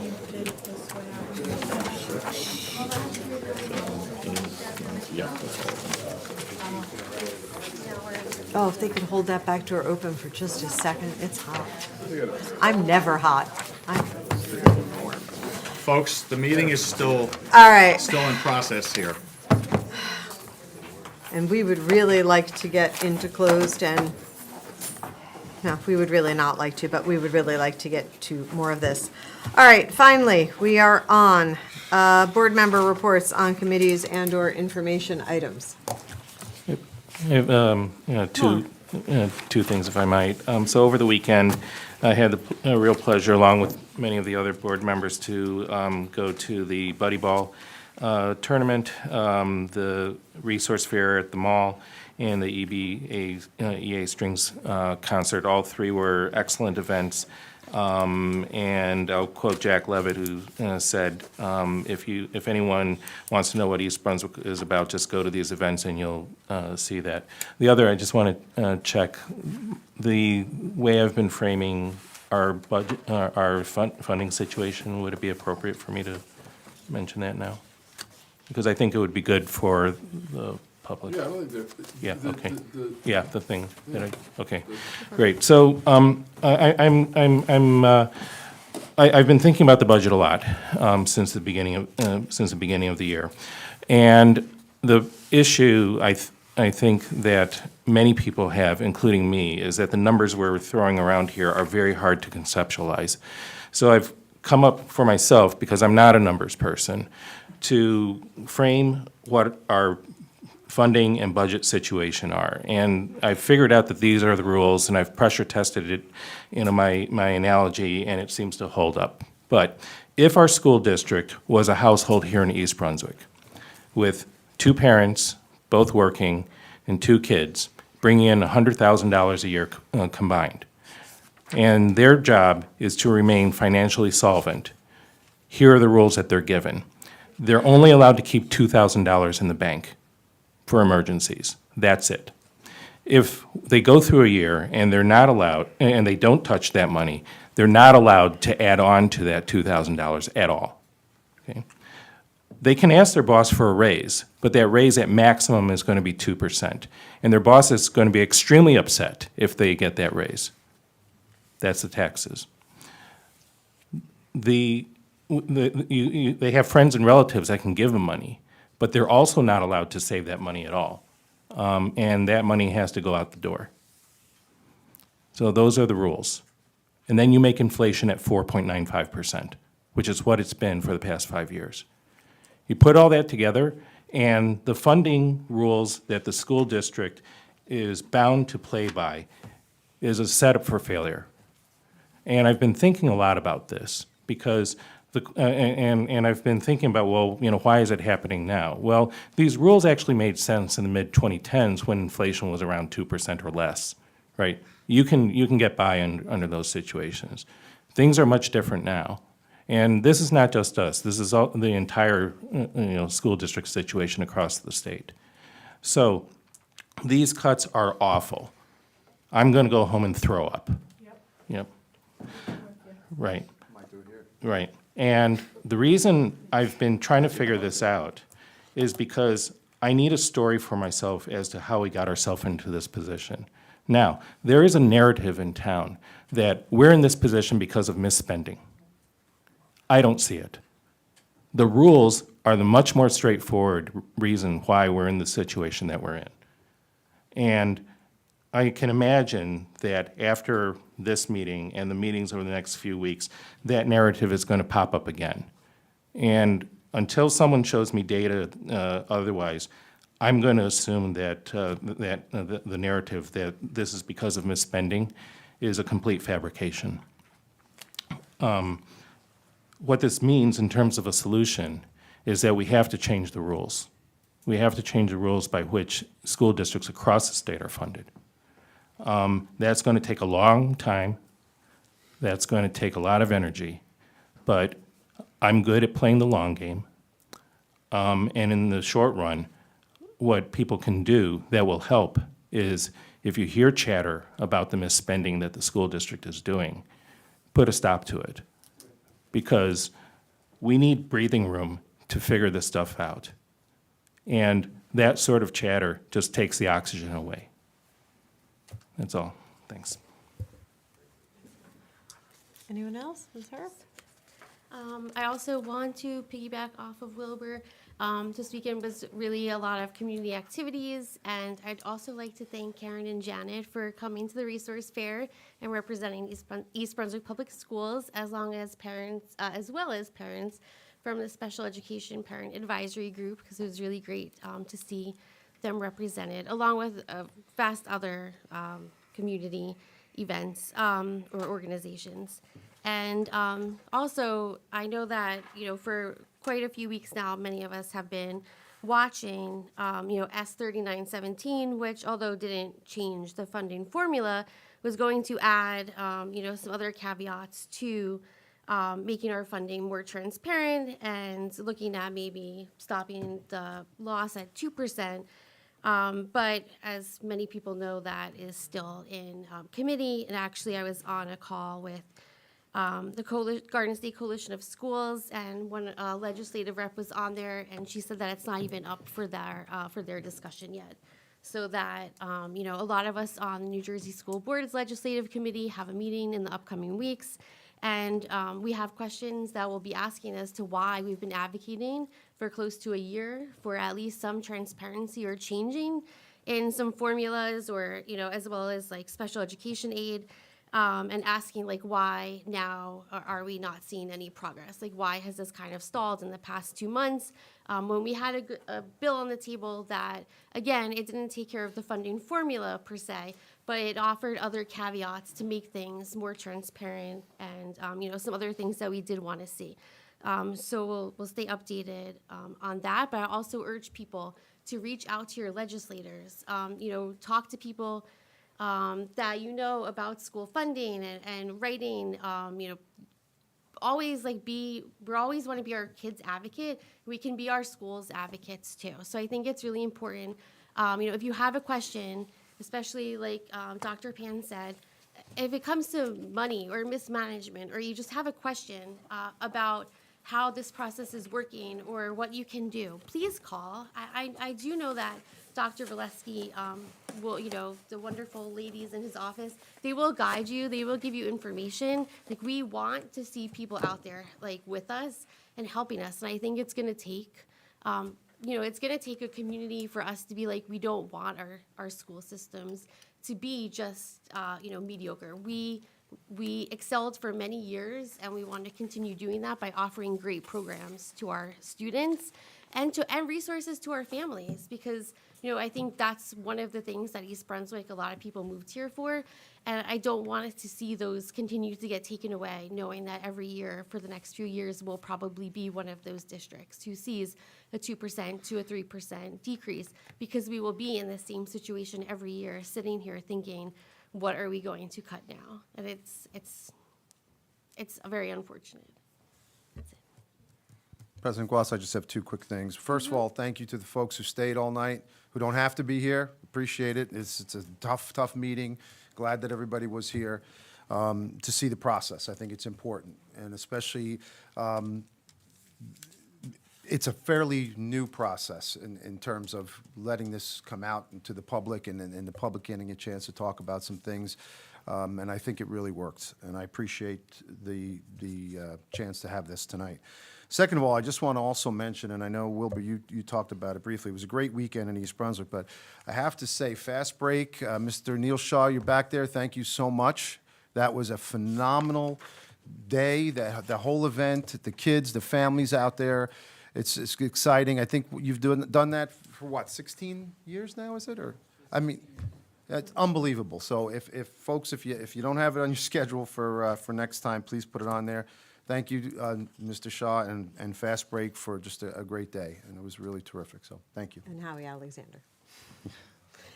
No, it was a great weekend in East Brunswick. I will say that, like many parents of small children, I missed almost all of it due to a little bit of viral activity that seemed to run through the elementary schools.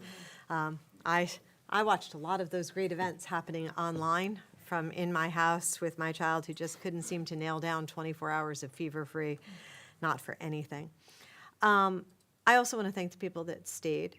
And I want to thank the people that watched this video all the way to the end, because it is hard. Moving this process into the public is difficult, because we know how, actually we don't know. It is ridiculously hard to imagine what it's like for you to listen to us talk about line items that you cannot see what the line item is. That's kudos to you for sitting, because that is hard. But this is what the process looks like. I recently had a conversation where someone said that there's a great deal of not just misinformation, but just a lack of information about what happens in closed session, that it seemed mysterious and secretive. And there's a large effort on the part of this board for greater transparency or to just answer those questions. So to that end, this is what the Finance Committee looked like in the closed when it was a smaller committee and was not in the whole. And it is a long, difficult process. The rest of it that has to take place in closed takes place because people have the right to privacy when their own individual jobs are being discussed where it would be identifiable.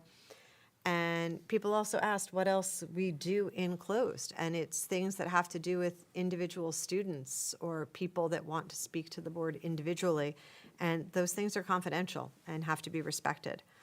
To the end also of people have inquired, what else are we doing regarding our relationships nearby? So I have spoken to Assemblyman Stanley twice in recent weeks, once this past week, and once I met with him with Dr. Valesky a few weeks prior, again, talking about the budget and current bills that are up and what it is that we can possibly do to try to help our town. Last week, I'm sorry, with a child with a small person who doesn't sleep at night, I have to tell you, it's becoming a little blurry, but last week, I believe it was, I met with Mayor Cohen for well over 2 hours to discuss the relationship between the board and the schools and the township. I think it was worth the time and the effort. And also to the end of transparency, there was a great deal of commentary about a committee meeting. I'm new to the presidency, but I made sure I got a lot of advice for this. And I had asked the board the first week in February in closed because I believe my understanding with checking with our attorney was that if I was forming an ad hoc committee, I had to inform the board, which I did during closed. But I formed an ad hoc committee. We had a few board members, not enough to require it. We were not a quorum. And 2 people from the administration and a few people from the community. Because the idea behind this ad hoc committee was to share accurate information and also answer some questions, and to talk about topics, academic programs, budget, not asking for budget ideas, but to answer questions about how the board operates. And we're trying to avoid misinformation or a lack of clarity that can create confusion, missed opportunities, unnecessary concerns. And so what we were basically looking to do, and I think we accomplished in a very small group setting, was talking about how the board could better communicate with the public, how we could be not just more transparent, but how we could get the information out to more people. And I think the wisest thing I heard was that someone said they hadn't realized that the board doesn't know what the board doesn't know. And conversations with stakeholders are important. We have had further discussion amongst ourselves in small groups and at this committee as well about the need for holding small town halls, small group discussions where the public can come out and engage in the same kind of questions. But we want to keep the communication going with the public. If you've been paying attention to the school district's Facebook, it's becoming more active. We want to get the news out there where people can see it easily. And we're just working as much as we can to bring more information, answer more questions, and for greater transparency. I didn't report out on the last board meeting because I had asked the people that were there if they could send me any feedback they had, and I was waiting for that. And I received a lot to reflect on. But I think that's about where we are. Does anyone else have anything else for the good of the cause? Yeah? The Human Relations Council met last Monday, and I just want to express well wishes for a peaceful Ramadan to our neighbors who celebrate. Oh, and I should also report on that. I was at the RPAB meeting, although virtually, because I was driving home from college lacrosse. And again, thanks to Howie Alexander and Buddy Ball. And there's a great deal that the township does to support our students specifically through athletics, and it is deeply appreciated. The hours that they put in are phenomenal. All right, at that point, can I have do I have to read the closed session resolution again? I'm so sorry. All right, we have a need for a second closed session. Whereas the Board of Education must discuss matters which are not appropriate for discussion in a public meeting, And whereas these subjects are within the exception to the Open Public Meetings Act and are permitted to be discussed in closed session pursuant to NJSA 10-4-12B, and whereas the Board of Education intends to discuss matters as follows, items listed on the agenda. Do we have a length for this closed? I don't have that. Hopefully less than an hour. Hopefully, okay.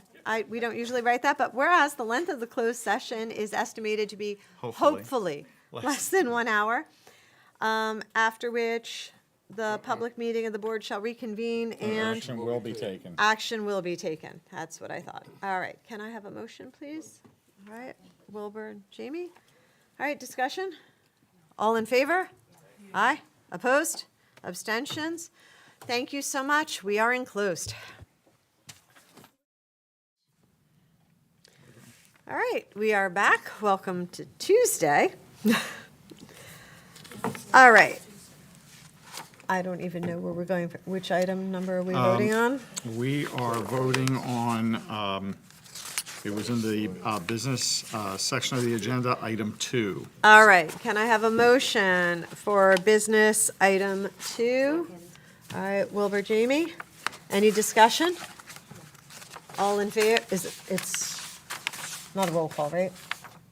No. Okay, all in favor? Aye. Opposed, abstentions, motion carries. Okay.